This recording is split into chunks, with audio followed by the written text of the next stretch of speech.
Jain 2026। Very good. तो आपका CA inter का अटेम्प्ट जो है जैन 2026 में होगा, बराबर। फाइन। तो क्या क्या सब्जेक्ट्स पढ़ने वाले हैं, कुछ आइडिया है हमको? थोड़ा बहुत नहीं, पूरा पूरा मालूम है ना, थोड़ा बहुत सब्जेक्ट थोड़ी होता है। हाँ बोलिए। हाँ, जिसको जो भी मालूम है।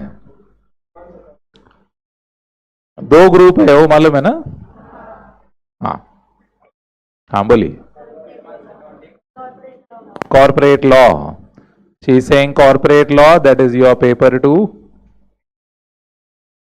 Advance account, that is our paper 1।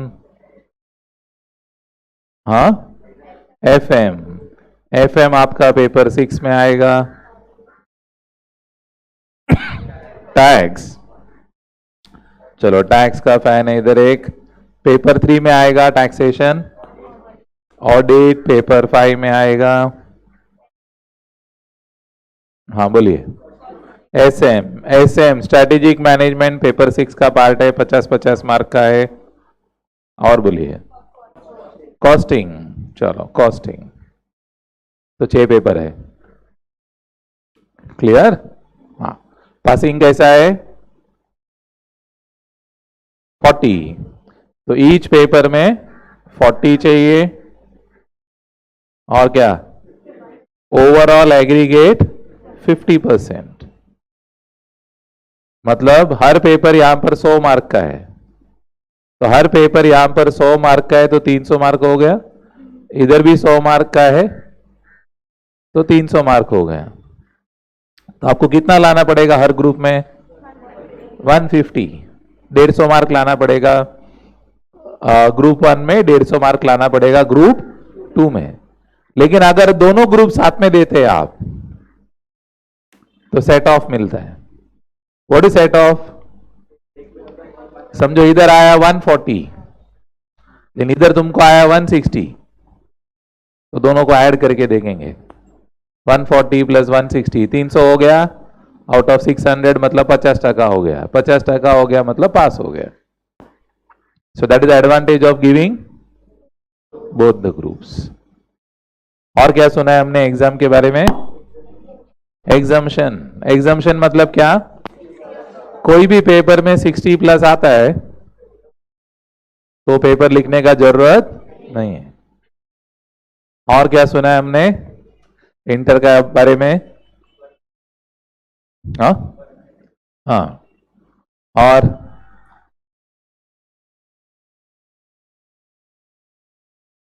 और कुछ सुना है?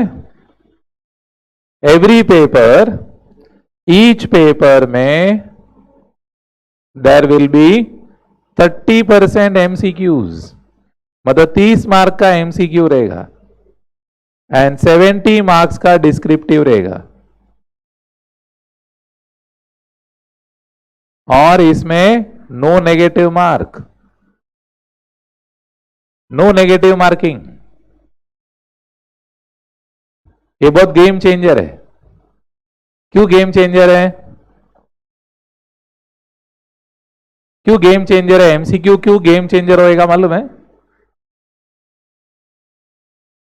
एमसीक्यू क्यों, why MCQ will become a game changer? अगर आपको 30 मार्क्स इसमें आ जाते हैं, तो बाकी 70 में से 50% भी आया। 50% समझता है? तो इसका 50% 35 हो गया, तो 35 प्लस 30 65, सीधा एग्जाम्शन। मतलब आपको क्या करना पड़ेगा? एमसीक्यू बहुत, हाँ, और एमसीक्यू जो है ना अलग से करना पड़ता है। डोंट थिंक हाँ मेरे को बाकी का चैप्टर आता है ना तो एमसीक्यू भी आएगा, ऐसा आना जरूरी नहीं है। क्यों नहीं है? बिकॉज एमसीक्यू कभी कभी बहुत कंफ्यूजिंग रहता है, ट्रिकी रहता है। हम पढ़ते वक्त उतना ट्रिकी देखते नहीं है, हमको लगता है हाँ ठीक है ओके, बट मालूम पड़ा एमसीक्यू में वो ट्रिकी क्वेश्चन पूछ रहे हो, थोड़ा इज, वॉज, नॉट, एंड, वो भी इंपॉर्टेंट हो गया।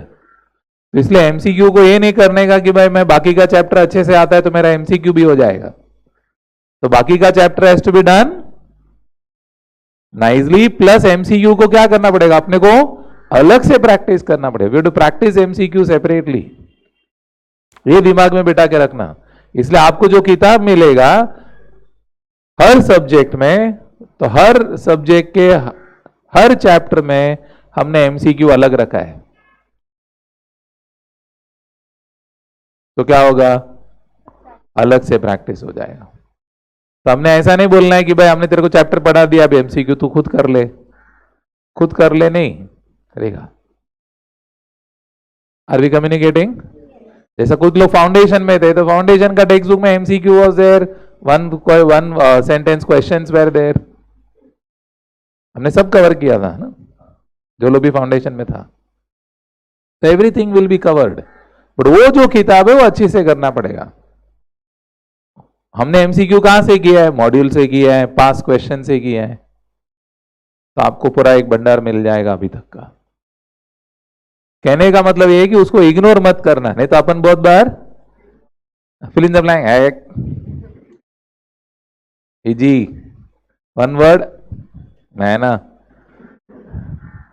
अपने को लगता है एमसीक्यू अरे टाइम पास, टाइम पास नहीं, पूरा गेम चेंजर है। Are you getting my point? हाँ, तो अच्छे से करो तो पास होने का चांस कम है, ज्यादा है ना, पास होने का चांस बढ़ जाएगा आपका, 100% पास हो जाएगा, वो भी एग्जामिशन के साथ पास हो जाएगा। क्लियर? हाँ, और किसी को कुछ पूछना है? नहीं पूछना है। अगर अच्छे से करोगे तो तुम्हारा जैन 26 में सीए इंटर होगा और सीए फाइनल आ जाएगा नवंबर 28। तुमको मई 29 तक रुकने का जरूरत नहीं, बच जाएगा 3-4 महीना। Are you listening? बहुत जन को गुस्सा आ रहा है, इसका ठिकाना नहीं तो टाइम बंद करना।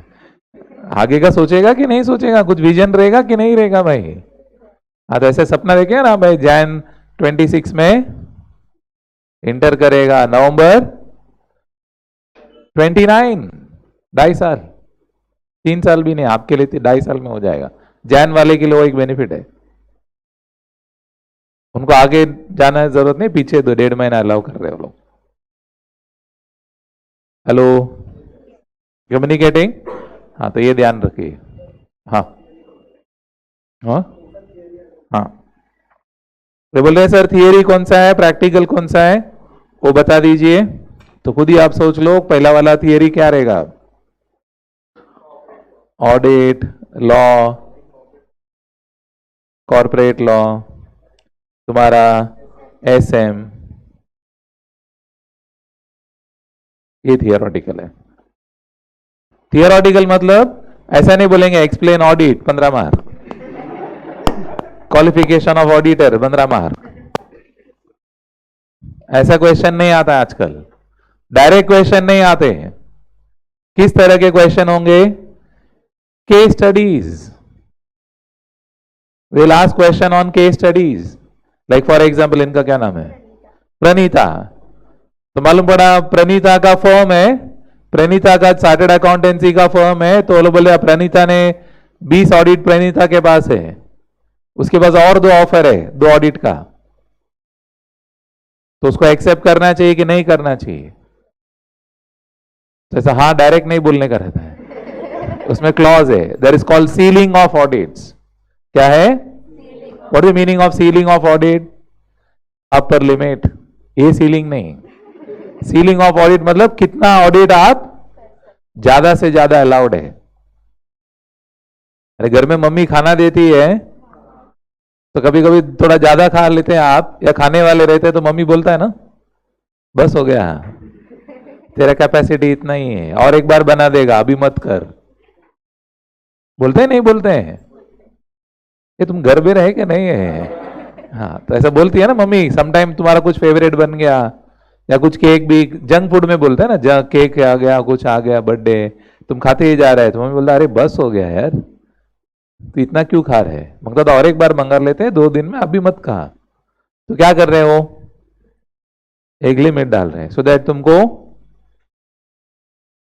क्या है,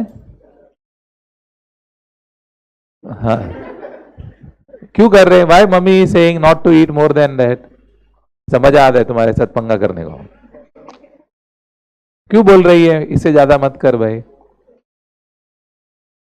हाँ हेल्थ खराब ना हो, तुम्हारा हेल्थ खराब नहीं हो और पास्ट हिस्ट्री रहेगा, तुम जब भी ऐसा किया है तो 2-4 दिन बीमार हो गया, तो बोलते हैं एक ऐसा हो गया है तुम वापस क्यों कर रहे हैं। वैसे सीलिंग ऑफ ऑडिट में बोलते हैं एक जो कंपनी है, एक जो फर्म है इतना ही ऑडिट कर सकता है, उसके बियॉन्ड वो काम लेता है तो उससे काम अच्छी तरह से नहीं होगा।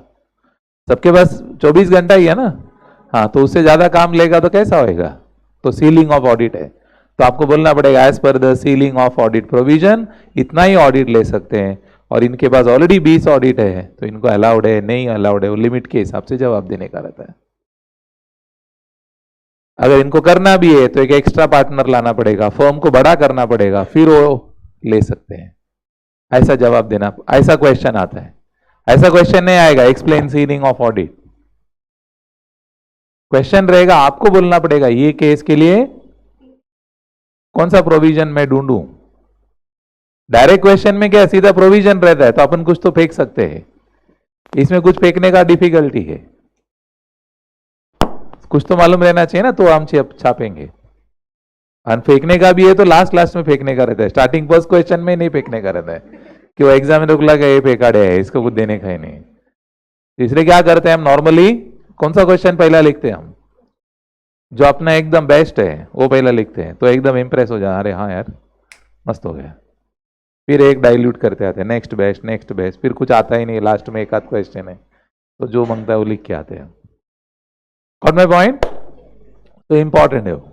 तो ये थियरी पेपर है, तो हर एक, बट ये सिर्फ लॉ और ऑडिट एसएम नहीं, तीनों पेपर में वैसे ही क्वेश्चंस आएंगे, तो आपको एकदम केस स्टडी के साथ खेलने को आना चाहिए। और केस स्टडीज और कहां आते हैं, केस स्टडीज आपको एडवांस अकाउंट में भी केस स्टडीज आएंगे। क्यों, क्योंकि 50 मार्क जो है वो अकाउंटिंग स्टैंडर्ड्स पे है। कितना मार्क अकाउंटिंग स्टैंडर्ड पे, 50 मार्क का केस स्टडी वहां भी है, 50 मार्क केस स्टडी है, 50 मार्क बाकी के चैप्टर्स हैं। तो आपको केस स्टडी का ट्रेनिंग ये 4 पेपर में लगेगा, 1 2 3 4। Are you getting? टैक्स में तो एकदम प्रैक्टिकल क्वेश्चन आएगा, बोलेगा इसका सैलरी इनकम है, इसका घर भाड़े पे, दुकान भाड़े पे, बोलो भाई कितना भाई इसका टैक्स कैसा लगेगा, तो ऐसा इसमें प्रैक्टिकल क्वेश्चन आएंगे। या इसका जीएसटी कितना होगा, अरे क्लियर, इसने जीएसटी टाइम पे नहीं भरा तो इसका पेनल्टी कितना होगा, कस्टमर से तो ले लिया भरा नहीं, या कस्टमर से भी नहीं लिया भूल गया तो क्या, ऐसा एकदम छोटा छोटा चीज सीखने मिलेगा आपको। तो ये क्या है, ये पढ़ते वक्त तो आपको ऐसा पढ़ना पड़ेगा, मजबूरी में पढ़ेगा तो प्रॉब्लम है। मजबूरी इन द सेंस देवा Jan 26 संपल के आता ये बुक, ऐसा सोचेगा तो फिर उनसे नहीं होगा। आपको ये सोचना पड़ेगा कि ये मैं पढ़ूं और इसको मैं याद रखूं, बिकॉज यही मैं आगे जाके यूज करने वाला है। वो वैसा जिसका सोच रहेगा उनके लिए पढ़ाई आसान होगा। जो लोग सोच रहे हैं ये कभी बुक फेंकूं मैं, डेट सांगा November 29 बस खत्म, वो उनके लिए तकलीफ हो जाएगा। You do it as if कि चलो यार कल मेरे को प्रैक्टिस करने मिलेगा तो मैं कैसा जवाब देगा, how do I answer people who ask me such questions since I have completed the portion. वैसा एक समझ बड़ा रख के पढ़िए तो आपको बोर भी नहीं होगा, सुन रहे, और मजा भी आएगा। बोले हाँ यार, और आप एक दूसरे को कनेक्ट करने का कोशिश करेगा, स्टैंडर्ड्स, ऑडिट, क्योंकि ऑडिट में क्या चेक करेंगे, बुक्स ऑफ अकाउंट्स, और बुक्स ऑफ अकाउंट बनाने को कहां सीखा, पेपर 1, तो कनेक्टेड है। बुक्स ऑफ अकाउंट बराबर बनाने को खुद को आता है तो ही चेक करेगा ना, खुद का ठिकाना नहीं बोलेगा दूसरे का बुक चेक करेगा। जो मास्टर शेफ में खाना टेस्ट करने आते हैं उनको खाना बनाने आता है इसलिए टेस्ट करता है ना। बोला खाना मेरा वो तो मेरे को आता नहीं है, मैं टेस्ट करेगा। क्यों बहुत बार बोलते ना तुम खुद बना के दिखाओ, अपन ऐसे बोल बनाएगा नहीं, मैं सिर्फ कमेंट करता है बस, थोड़ी अलाउड है। You have to be an expert in that. Are we clear on it? तो अच्छे से पढ़िए एंड एकदम हाई स्कोप है। जो लोग journal entries and accounting standard बराबर जानते हैं, बहुत डिमांड है भाई, डिमांड की कोई कमी नहीं है। Are you clear? हाँ, तो अगर आपको लगा नहीं भाई मैं पास हो गया, आपने बोला बहुत डिमांड है, मेरे को कोई पूछता ही नहीं है, तो आप मेरे पास आ जाइए, मैं आपको जॉब दिला दूंगा। ऑफकोर्स आंसर करने को आना चाहिए। तो बोला देखो सर सर्टिफिकेट है बट इधर कुछ नहीं है, तो बोला ठीक है भाई तो रिवाइज करके आओ, उसके बिना नहीं होगा। Are we clear? हाँ, सो क्लियर हो, आगे बढ़े। फाइन। तो today we will start with paper 1। हम शुरू करेंगे पेपर 1।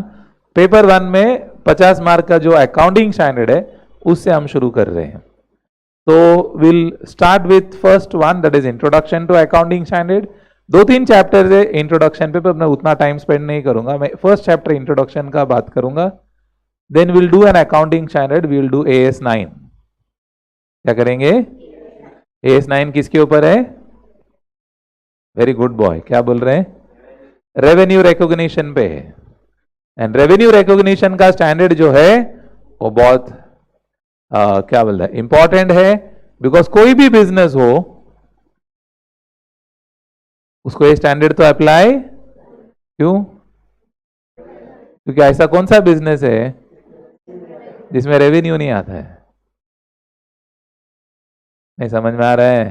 क्या ना बिजनेस से we don't have stock, stock का हमारे पास स्टॉक का कोई काम ही नहीं है। ऐसा हो सकता है कोई बिजनेस विदाउट स्टॉक? हो सकता है। क्यों हो सकता है? मैं सर्विस प्रोवाइडर है। समझ में आ रहा है कि नहीं? ऐसा कोई बिजनेस है बोलेगा मेरे पास पीपीई नहीं है, मतलब फिक्स्ड एसेट ही नहीं है, ऐसा हो सकता है? हाँ, क्यों हो सकता है? जैसे तुम्हारा मालूम पड़ा तुम्हारा जो ओला है, उबर वाला है, वो सर्विस प्रोवाइड करता है टैक्सी का, लेकिन कोई भी टैक्सी उसका खुद का है ही नहीं। बात है ना वो। तो वैसा हो सकता है, बट कैन ओला उबर से मेरे पास रेवेन्यू ही नहीं है? हाँ, नहीं। तो इसलिए ये स्टैंडर्ड बहुत इंपॉर्टेंट हो जाता है AS9। कोई भी बिजनेस हो रेवेन्यू के बिना नहीं होगा, अगर है तो बंद हो जाएगा। कोई बिजनेस है रेवेन्यू जीरो हो, जीरो रेवेन्यू के साथ कितना साल चलाएगा? पॉसिबल ही नहीं है ना। तो इसलिए बहुत इंपॉर्टेंट हो जाता है। ठीक है, तो हम उसके बारे में बाद में बात करेंगे। Clear on it? चलो फाइन। तो अभी हम चलते हैं कि भाई ये अकाउंटिंग स्टैंडर्ड जो है क्या। तो we are doing the first part, that is called as introduction to accounting standards. ये है क्या? कौन बनाता है भाई? What is accounting standard? What is accounting standard? Who prepares it? बराबर है? ये बनाता कौन है भाई? हाँ। एंड फिर क्वेश्चन आता है भाई हाउ टू यूज इट, है ना, कैसा यूज करने का भाई, हाउ डू यूज इट। तो ये सब जो क्वेश्चन है हम यहां पर सीखेंगे। रेडी? तो सबसे पहले हम बात करेंगे भाई अकाउंटिंग स्टैंडर्ड है क्या? What is accounting standard and why do you require it? Accounting standard है क्या और क्यों चाहिए? Why do we require? हाँ, ये कुछ बोल रही है, आई विल टेल।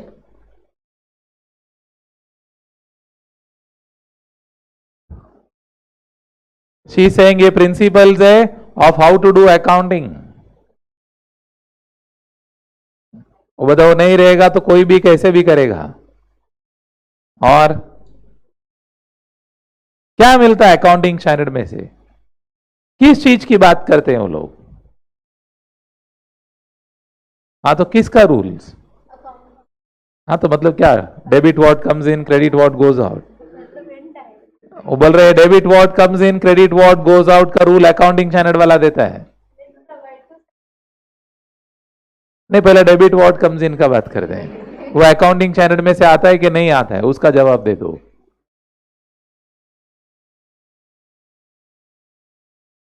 सही है, इतना कलाकार लोग हैं, हाँ ना भी नहीं बोल रहे आप लोग।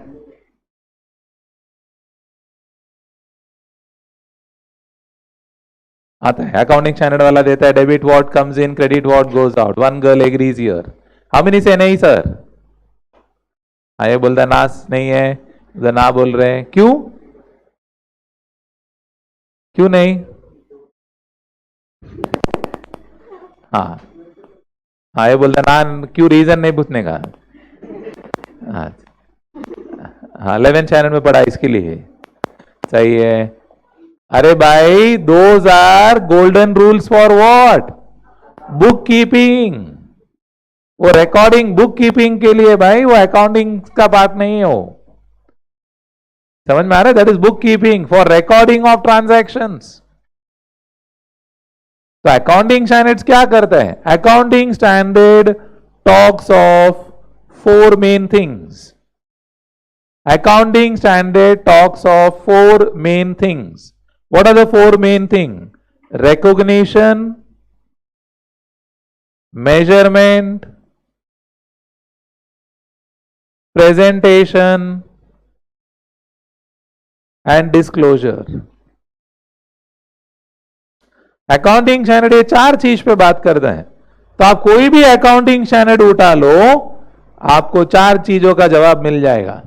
कौन सा चार चीज का जवाब मिलेगा? Recognition, measurement, presentation and disclosure.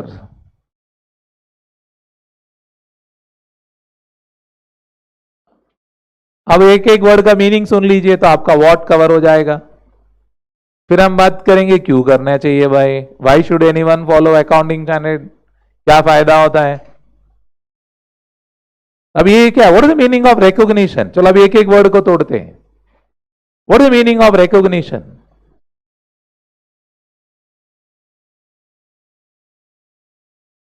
क्या हो गया, तुम लोग ऐसा लग रहा है कि कुछ मराठी मीडियम से आ गए।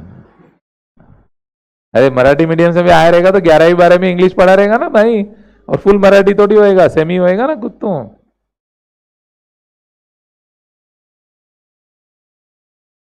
मैं रुका है तुम्हारे लिए, लेट अस बी क्लियर। नहीं तो आपको लगेगा सर बोलने वाला है। देखो मैं रुका है तो मैं रियली रुका रहता है, मैं सोचता नहीं तो आपको लगेगा सर सोच रहे क्या बोलूं। नहीं, मैं क्लैरिफाई कर रहे, नहीं तो बहुत जन को लगेगा sir is thinking what to tell. हाँ बोलिए।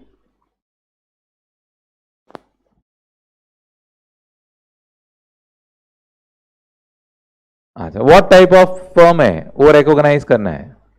ओके, और हाँ बिंदास बोलने का, रॉन्ग तो रॉन्ग, क्या होगा, रॉन्ग ही होगा ना, और क्या होगा।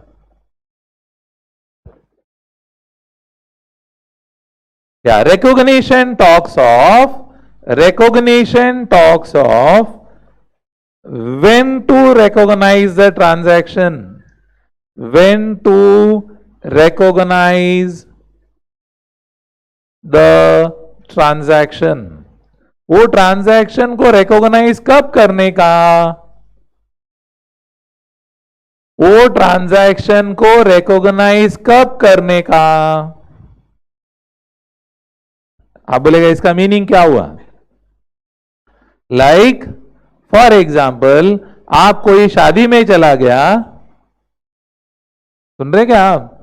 हाँ, तो शादी में चला गया तो आप एंट्री मारा गेट पे, सुन रहे?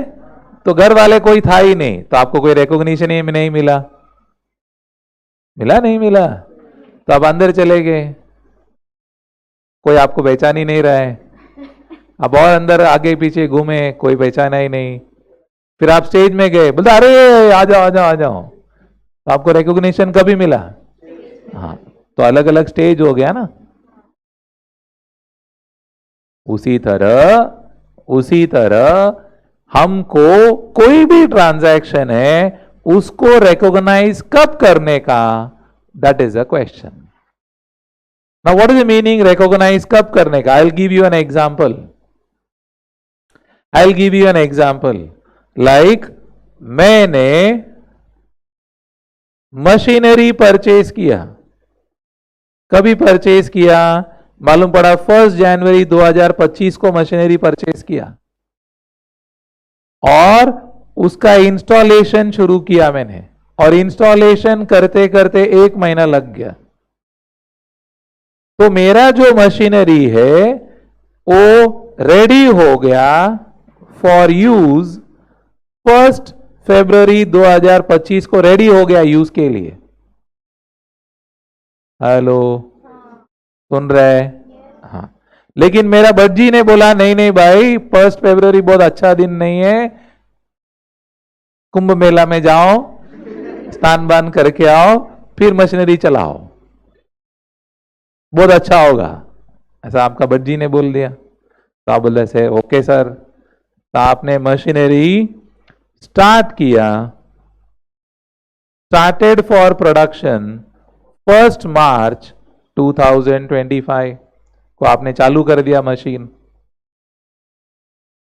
सुन रहे? तो सवाल ये आता है कि भाई डेप्री कभी से लगाने का? 1 जैन से लगाने का, 1 फेब से लगाने का, कि 1 मार्च से लगाने का? हाँ, ये कुछ बोल रही है. I will tell 1 Feb. हाँ, ये कुछ बोल रही थी जैन 1,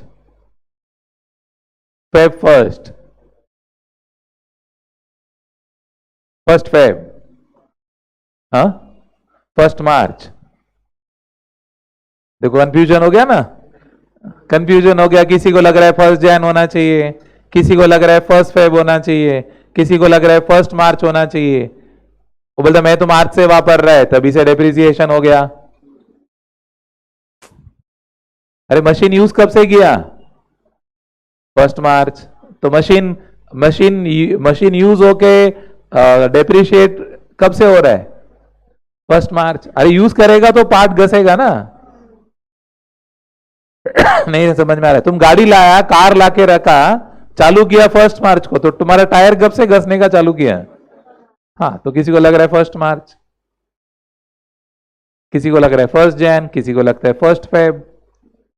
तो रिकॉग्नाइज डेप्रिसिएशन रिकॉग्नाइज कब होगा? ये डिबेट है. तो इसलिए हम पढ़ते हैं something called as AS10 PPE. PPE बोलता है जो दिन रेडी फॉर यूज हो गया डेप्री चालू कर दो. जो दिन क्या? तो डेप्री का रिकॉग्निशन कब से करने का? Ready for use. तो AS10 ने तुमको क्या क्लैरिटी किया कि तू रिकॉग्नाइज कब से करेगा डेप्रिसिएशन? आपको रिकॉग्नाइज का वर्ड का मीनिंग समझा क्या? इसलिए मैंने एग्जांपल दिया. डेप्री को आप रिकॉग्नाइज मतलब किताब में कब लिखेगा? डेप्रिसिएशन का डेट 1 फेब से गिनेगा, तो फेब मार्च 2 महीने का डेप्री लगाएगा. सुना? समझ में आ रहा है? हाँ. नहीं तो मालूम पड़ा 1 मार्च को तुम बीमार हो गया, 1 महीना हॉस्पिटल में था, तो मशीन चालू किया 1 अप्रैल को, तब बोले वो साल डेप्री है ही नहीं. तो AS10 बोलता है भाई तेरा जो भी पर्सनल था हमको कोई लेना देना नहीं है, जो दिन वहां से डेप्री शुरू हो. ऐसा AS10 क्लैरिटी दे रहा है, और सबको यही करना है.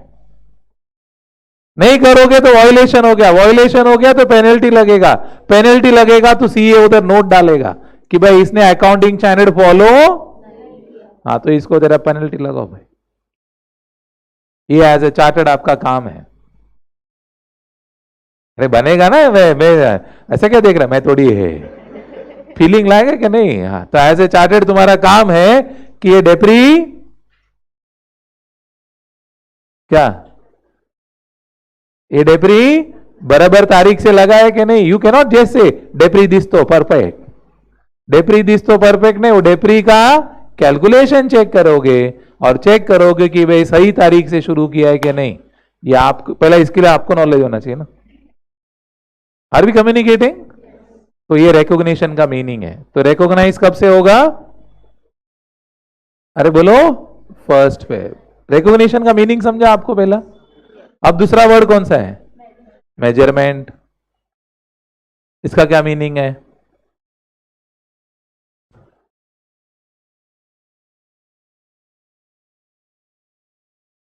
ऐसा टेप लेके मापने का। अरे बोलो, रॉन्ग तो रॉन्ग, तुमको इतना फ्रीडम दिया फिर भी तुम बोलता नहीं यार। मेजरमेंट मीन्स उसका अमाउंट कितना होना चाहिए? What should be the amount? Amount कितना होना चाहिए? What should be the amount? डेप्री का तारीख तो आ गया, कितना डेप्री लगेगा? अरे तारीख पक्का हो गया, लेकिन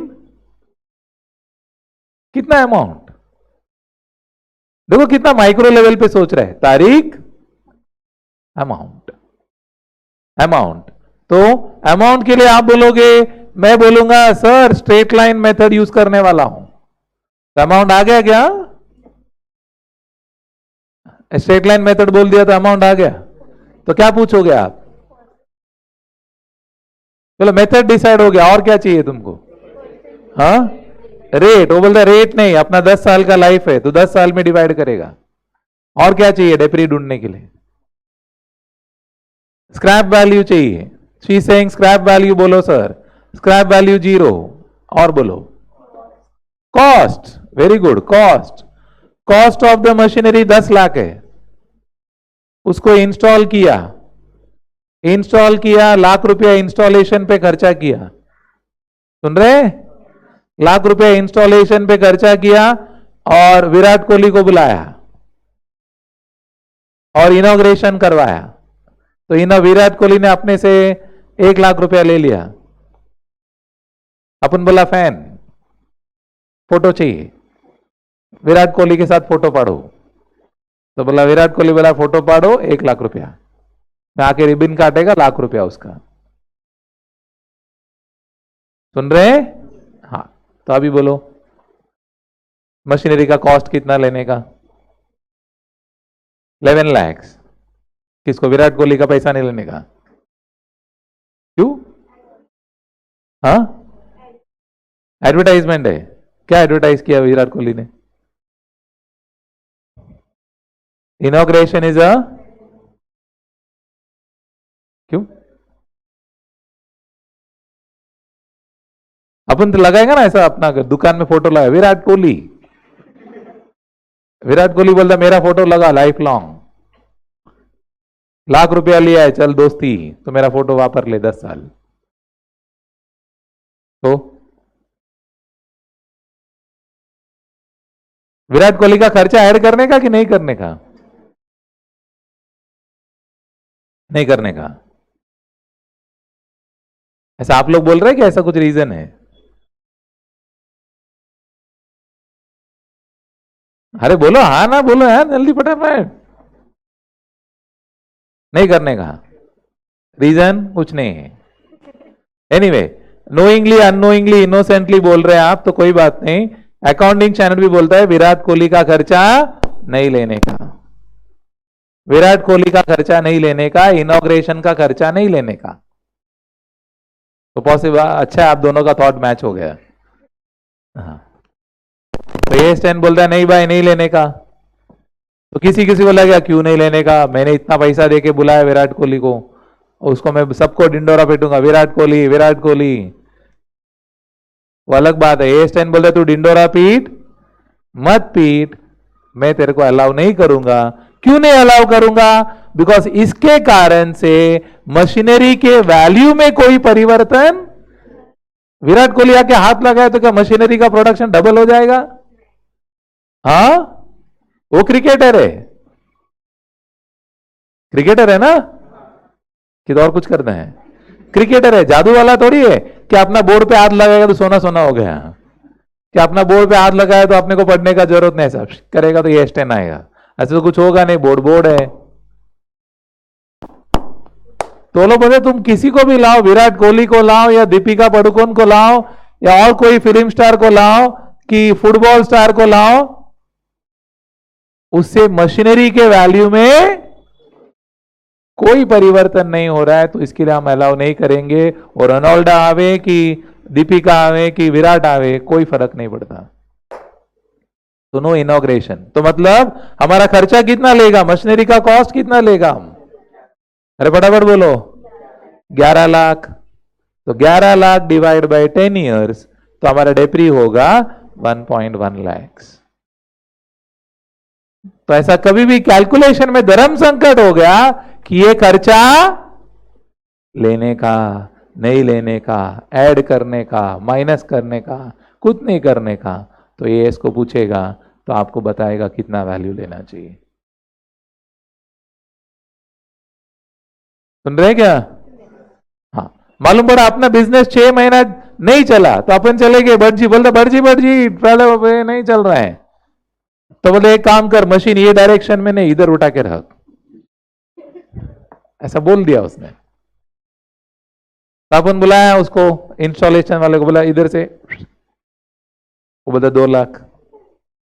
2 लाख खर्चा किया और 2 लाख खर्चा करके शिफ्ट किया, मालूम पड़ा बिजनेस डबल हो गया। अब क्या करने का, 2 लाख ऐड करने का कि नहीं करने का?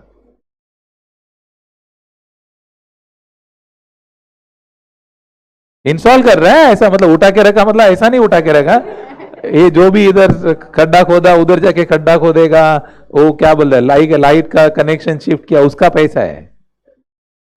समझ में आ रहा है कि नहीं? हाँ, अरे मशीन शिफ्ट करने का पैसा लगता है, मालूम है क्या? उतना वजन रहता है, तो आदमी लोग आएगा, उधर नया खड्डा खोदेगा, जो खड्डा खोदा था भरेगा वो। आपको क्या मजाक लग रहा है? एक चीज यहां से वहां शिफ्ट करने का खर्चा लगता है, वो मालूम है ना? हाँ, तो आपको लगेगा बज्जी लेके क्या लेंगे, बज्जी कुछ लेके नहीं गया, इसमें शिफ्टिंग का खर्चा है, बज्जी ऐसी दोस्ती में बोल के गया। हाँ बस, हाँ बोलो, ऐड करने का कि नहीं करने का? आ गया ना धर्म संकट में? हाँ, फिर भी मैं आपको 30 सेकेंड देता हूं। हाँ, you can disturb your partners, you can disturb your partner, confuse them. आप पूछ सकते हैं आप उसको, तेरा ओपिनियन क्या है, बोल।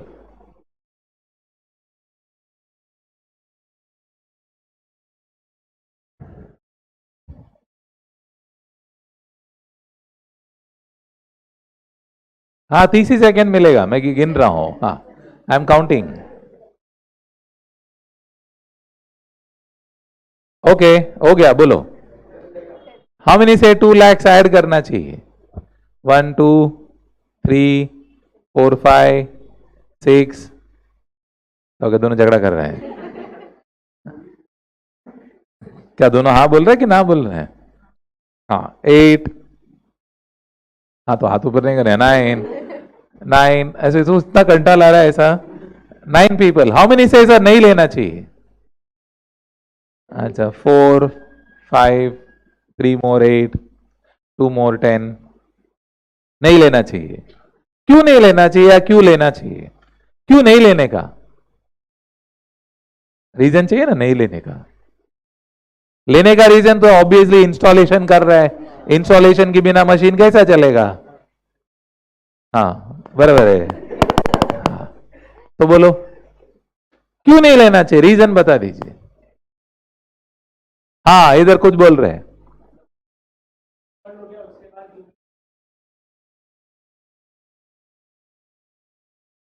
वो बोल रहे एक बार इंस्टॉलेशन अलाउड है, बार बार का नहीं है, ऐसा बोल रहे हैं। वो एडिशनल हो गया, ऐसा उनका मानना है।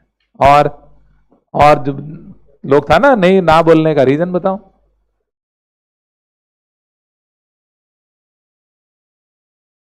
अरे बढ़ गया, 2 लाख जेब से गया ना।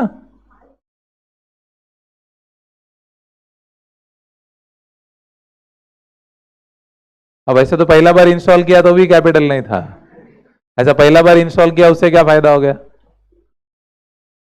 हाँ, तो ये भी वर्किंग करने के लिए कैसा नहीं होगा फिर? तो पहला बार में भी आपने खड्डा खोद के किया, उससे मशीनरी का वैल्यू क्या बढ़ा? उसको वर्किंग कंडीशन में लाने के लिए किया ना। हाँ, तो इधर भी वर्किंग कंडीशन लाने के लिए कर रहे हैं। हाँ, बिजनेस नहीं चल रहा है ना।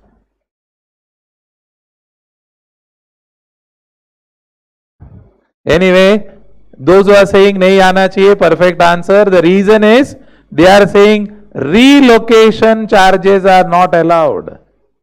What is not allowed? Relocation. First time locate कर रहे हैं अलाउड, तुम बार बार रीलोकेट करोगे तो not allowed. Not allowed, you can not capitalise. आप शिफ्ट कर सकते हैं, पैसा भी भर सकते हैं, बट मशीनरी में कैपिटलाइज नहीं कर सकते। Only one time you can add it, that's all. Relocation is not allowed. First time आप गाड़ी में लेके आया, ट्रक में लेके आया, उसका पैसा अलाउड है। बाद में आप उठा के बोलेगा अभी मैं नया फैक्ट्री में जा रहा है, नॉट अलाउड। फर्स्ट टाइम में जो है, इसलिए मैंने क्या वर्ड यूज किया, हाँ, एक बार के लिए clear, relocating.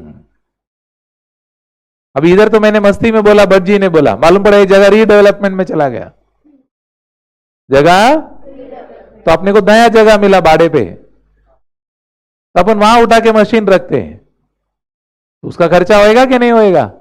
But that is not allowed to be capitalised. That is what is the word I used, re means repeat. Agree? हाँ, तो ऐसा क्लैरिटी देगा तो आपका मेजरमेंट बहुत क्लियर होगा। अमाउंट ढूंढने का तरीका समझ गया क्या अभी? हेलो, अब आते हैं प्रेजेंटेशन। क्या मीनिंग है प्रेजेंटेशन भाई? बैलेंस शीट में कैसे लिखा जाएगा और बैलेंस शीट में कैसे आएगा, पीएनएल में कैसे आएगा, बताएगा प्रेजेंटेशन। तो डेप्रिसिएशन कहां आते हैं? अरे बोलो, पीएनएल का डेबिट साइड पे, एक प्रेजेंटेशन वहां हो गया। और किधर आता है? Balance sheet asset side. कैसा लिखते हैं हम, याद है? ऐसा लिखते हैं, gross 11 lakh minus accumulated depreciation 1.1 lakh, the net will be 9.9 lakhs। ऐसा प्रेजेंट होगा। तो ऐसा ही प्रेजेंट करने का ऐसा कौन बोल रहे हैं? AS10। This is called presentation. कैसा प्रेजेंट होना चाहिए? ऐसे ही होगा, ग्रॉस वैल्यू एक्यूमुलेटेड डेप्रिसिएशन। मतलब क्या? अपने को provision for depreciation method use करना पड़ेगा। अरे था ना, 10 साल का है तो 10 साल का डेप्री जमा करते ही जाते हैं अपन, तो पीडीएफ मेथड यूज करना है ना, प्रोविजन फॉर क्या शॉर्ट फॉर्म, पीएफडी। हाँ, पीएफडी मेथड करने का, प्रोविजन फॉर डेप्रिसिएशन मेथड और एक्यूमुलेटेड डेप्रिसिएशन मेथड यूज करके ही आपको प्रेजेंट करना है। ऐसा AS10 is very clear. You can not से अभी का WDV 9,90,000, फिर अगला साल का WDV 8,10,000, 81, वैसा अलाउड ही नहीं। ये हमेशा कौन सा वैल्यू पे होना चाहिए बोल रहे हैं? ग्रॉस, मतलब ओरिजिनल कॉस्ट पे होएगा। That is a presentation.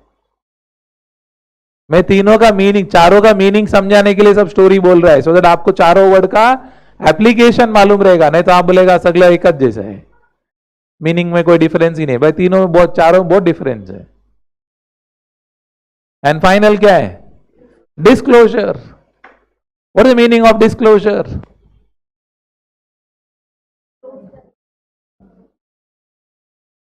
Disclosure means ये नोट्स टू अकाउंट्स में क्या लिखने का। Disclosure, where it should be disclosed. Notes to accounts में खास करके क्या डिस्क्लोज करना चाहिए? क्या डिस्क्लोज करेंगे हम नोट्स टू अकाउंट्स में? ये डेप्री का एग्जांपल को कंटिन्यू करते हैं। क्या डिस्क्लोज करना चाहिए नोट्स टू अकाउंट में? Very good, method of depreciation. Yes, method of depreciation important, has to be disclosed. Calculation कैसे किया, उसका लाइफ में कोई चेंज है कि नहीं है? लाइफ में चेंज है कि नहीं मतलब क्या? लाइफ में चेंज है कि नहीं, मतलब क्या क्या रीवैल्यू? नहीं, लाइफ में चेंज हुआ कि नहीं, मतलब the estimated life of the asset. हमको लगा 10 साल एस्टिमेटेड है, 2 साल के बाद लगता है हाँ इसका भी 8 साल बाकी नहीं है, 6 साल बाकी है। नहीं समझ रहे? ऐसा कोई रूल नहीं है कि अपन मशीन लाया 10 साल लगा तो 10 साल तक वैसे ही रहेगा। The life can change depending on the usage. नहीं समझ रहे हैं? जैसे अपने घर पे मालूम पड़ा टीवी लेके आया, दुकान वाला बोलता अरे डोंट वरी मस्त टीवी है, 20 साल चलेगा। सुन रहे क्या? तो आप लेके आया, मालूम पड़ा 1 साल हो गया, वो लाइन लाइन आ रहे उधर। नहीं समझ रहे हैं? लाइन लाइन आ रहा है, यहां मालूम पड़ा उसमें 100 चैनल ही दिख रहा है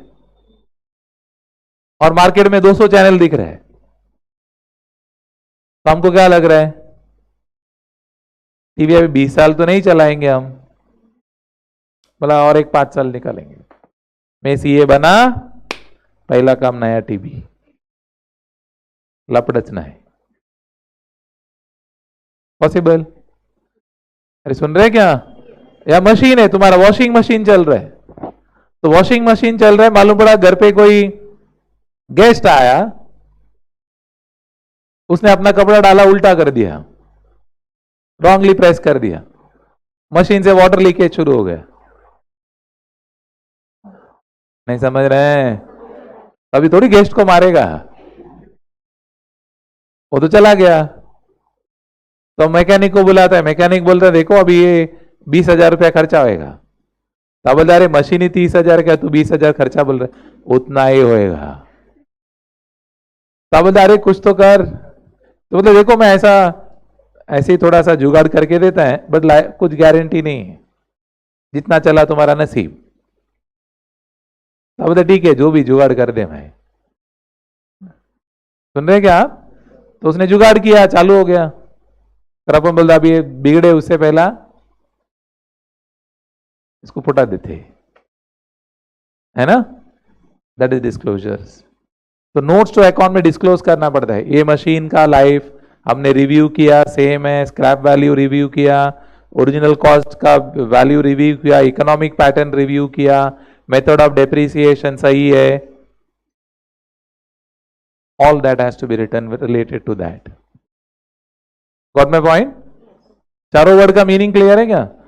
this is the content of accounting standard. Her accounting standard में ये 4 चीजें मिलनी चाहिए। कौन सी 4 चीजें मिलनी चाहिए?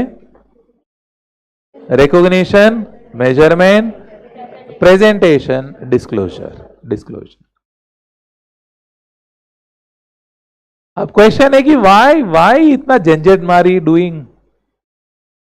कितना अकाउंटिंग स्टैंडर्ड है टोटल?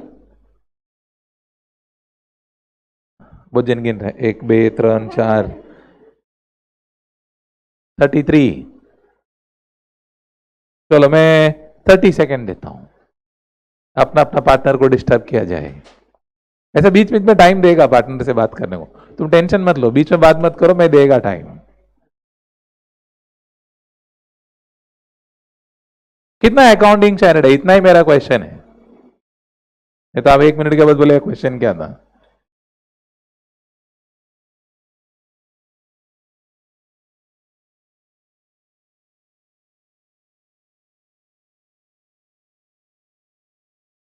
हाँ हो गया भाई, बोलो। पानी का बोतल? अरे बोलो क्या है? एक दूसरे को देख रहे हैं।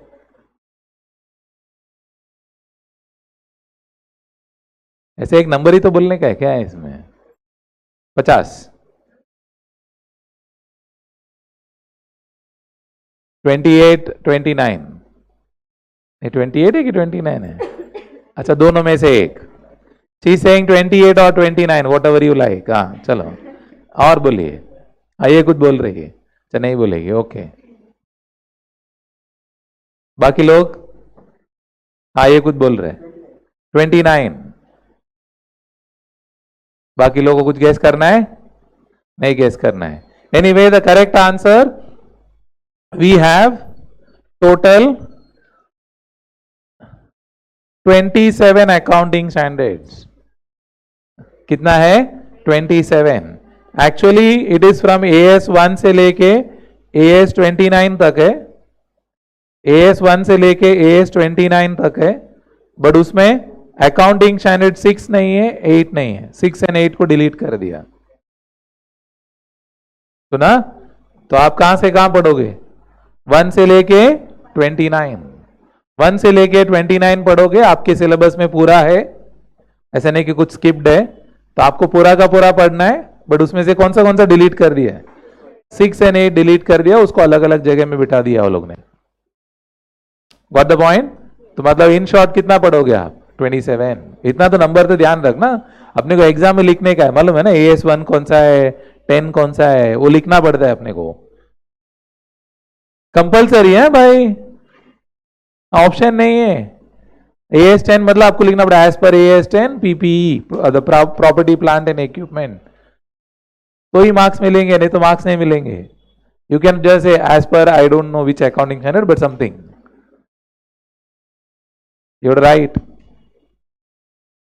क्लियर है? तो 27 अकाउंटिंग स्टैंडर्ड्स पढ़ेंगे हम। रेडी? अच्छा, तो ऑब्वियसली ये अकाउंटिंग स्टैंडर्ड्स अब अगर हमको करने का है तो कंपनी का खर्चा बढ़ेगा कि कम होगा?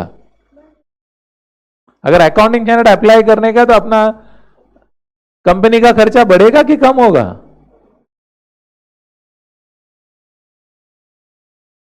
अजीब लोग हैं। अकाउंटिंग स्टैंडर्ड कंपनी को अप्लाई करना है तो उसका खर्चा बढ़ेगा कि कम होएगा? अच्छा वापस 30 सेकेंड भाई, जल्दी बोलो, अभी इसका 30 सेकेंड नहीं मिलेगा भाई। अरे अकाउंटिंग स्टैंडर्ड अप्लाई करने के लिए क्या वो बिजनेसमैन खुद अप्लाई करेगा क्या? तो क्या करना पड़ेगा? प्रोफेशनल को लाना पड़ेगा ना। सुन रहे क्या? एक प्रोफेशनल को लाना पड़ेगा। प्रोफेशनल क्या फ्री ऑफ कॉस्ट में काम करेगा? तो क्या होता है? खर्चा। सिंपल टैली पैकेज में तुम डाल देगा तो बैलेंस शीट वैसे ही टैली हो जाएगा, लेकिन बैलेंस शीट वैसा टैली करके लेके जाएगा तो गवर्नमेंट एक्सेप्ट नहीं करेगा। गवर्नमेंट बोलेगा तूने अकाउंटिंग स्टैंडर्ड अप्लाई किया क्या? बोले नहीं टैली को मालूम नहीं था इसलिए मैंने नहीं किया। बोले टैली को मालूम नहीं था लेकिन तू कोई प्रोफेशनल को बुला के लगा दे भाई, नहीं तो तेरा अकाउंट हम एक्सेप्ट नहीं करेंगे। तो इससे आपका खर्चा बढ़ेगा। इसलिए इसका नेक्स्ट लेवल क्या है? Ind AS। क्या इसका next level? Ind AS। Ind AS is Indian accounting standards, that is a version of IFRS। किसका वर्जन है? That is international financial reporting standard, जो पूरा दुनिया में फॉलो हो रहा है, लेकिन इंडिया में अभी तक पूरा कंपलसरी नहीं किया है। क्यों पूरा कंपलसरी नहीं किया है? क्योंकि उतना मैन पावर ही नहीं है, इसलिए सिर्फ बड़े बड़े कंपनीज को किया है जो मार्केट में लिस्टेड है, बाकी लोग को किया नहीं है। आप सुन रहे क्या? हर चीज कोई भी एक्सपर्टीज लगेगा तो पैसा लगता है, फ्री में नहीं आता है। तो आप बोले भाई मैं इतना खर्चा करके क्यों करेगा? बिजनेसमैन तो क्या सोचेगा सबसे पहला?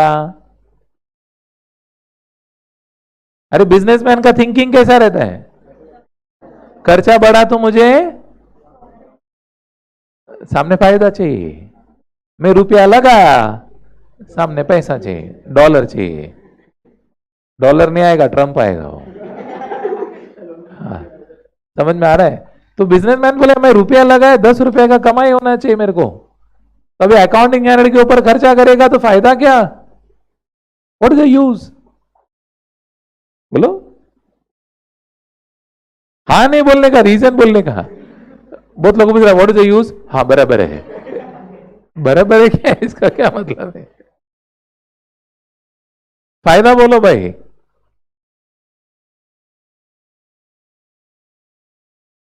ये बोल रहे इन्वेस्टर को यूज करने में कंपैरेटिव तो अकाउंटिंग स्टैंडर्ड लगेगा। Comparison, okay. और इधर, हाँ, account, proper books of accounts maintain होगा। वो बोलते प्रॉपर तरीके से होगा बिकॉज कानून के हिसाब से बना है, तो ऑब्वियसली सिस्टमैटिक होएगा, ऐसा बोल रहे हैं। अरे अपने घर में क्या बोल रहे, कपड़ा रखने का जगह अलग है, बुक रखने का जगह अलग है, शू रखने का, भले अपन रखते ही नहीं रखते, लेकिन जगह अलग अलग है और सब चीज अपने अपने जगह में, तो अपना घर गंदा दिखेगा? अच्छा दिखेगा ना, नीट एंड क्लीन दिखेगा ना, ऑर्गेनाइज दिखेगा कि नहीं दिखेगा? अरे हाँ ना, तो घर वाले ने प्रबंध करके दिया, इधर शू रख, इधर बुक रख, इधर कपड़ा रख, इधर बैठ के खाना खा, इधर बैठ के पढ़, ऐसा सबका डिसिप्लिन बना के दिया और टाइम दिया, ये स्लॉट पे ये करने का, ये स्लॉट पे ये करने का, और अपन फॉलो भी करते हैं, तो क्या होगा? घर बहुत ऑर्गेनाइज दिखेगा। जो आने वाला है उसको लगेगा हाँ यार सब अपने अपने जगह पे, वेरी सिस्टमैटिक पीपल। नहीं लगेगा? जो समझदार है, हाँ, सबने लिखा क्या attendance?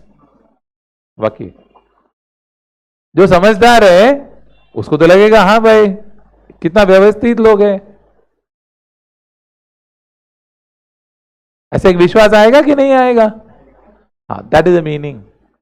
That is why he saying कि सर हमने अगर एएस फॉलो किया और सिस्टमैटिक काम किया है तो ऑब्वियसली जो बंदा देख रहा है उसको लगेगा अरे कितना सब लोग का सिस्टमैटिक है काम। That is the meaning of it. और बोलिए और क्या फायदा होगा?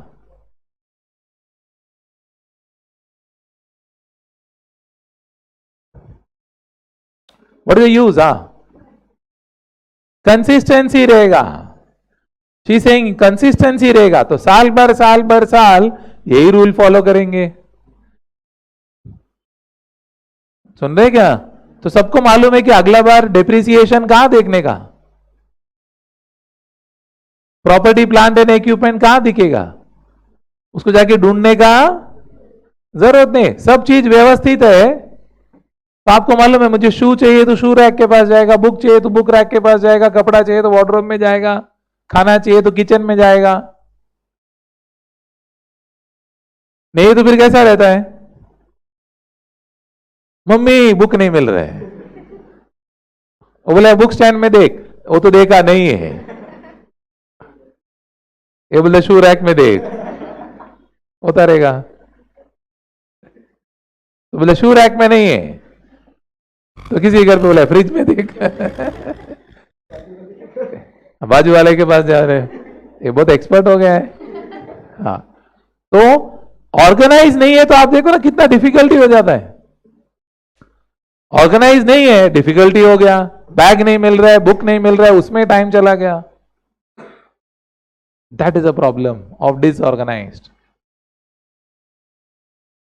तो कंसिस्टेंसी मतलब एक बार वो पैटर्न आ गया तो ऑटोमेटिकली गेस्ट भी आएगा, तो उसको भी मालूम है शू है तो यहां ही रखने का रहता है। अगर आप ही डिसऑर्गेनाइज्ड है तो आपने ऐसा सब जगह डाला है तो वो भी डाल देगा, उसको लगता है कोई जगह ही नहीं है तो किधर भी रखो। अरे गेटिंग माय पॉइंट?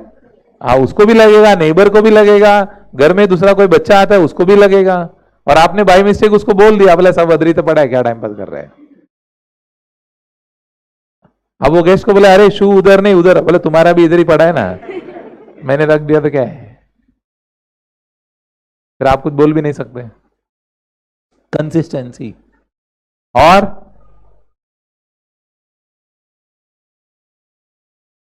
जैसे उन्होंने बोला it will become easy to compare.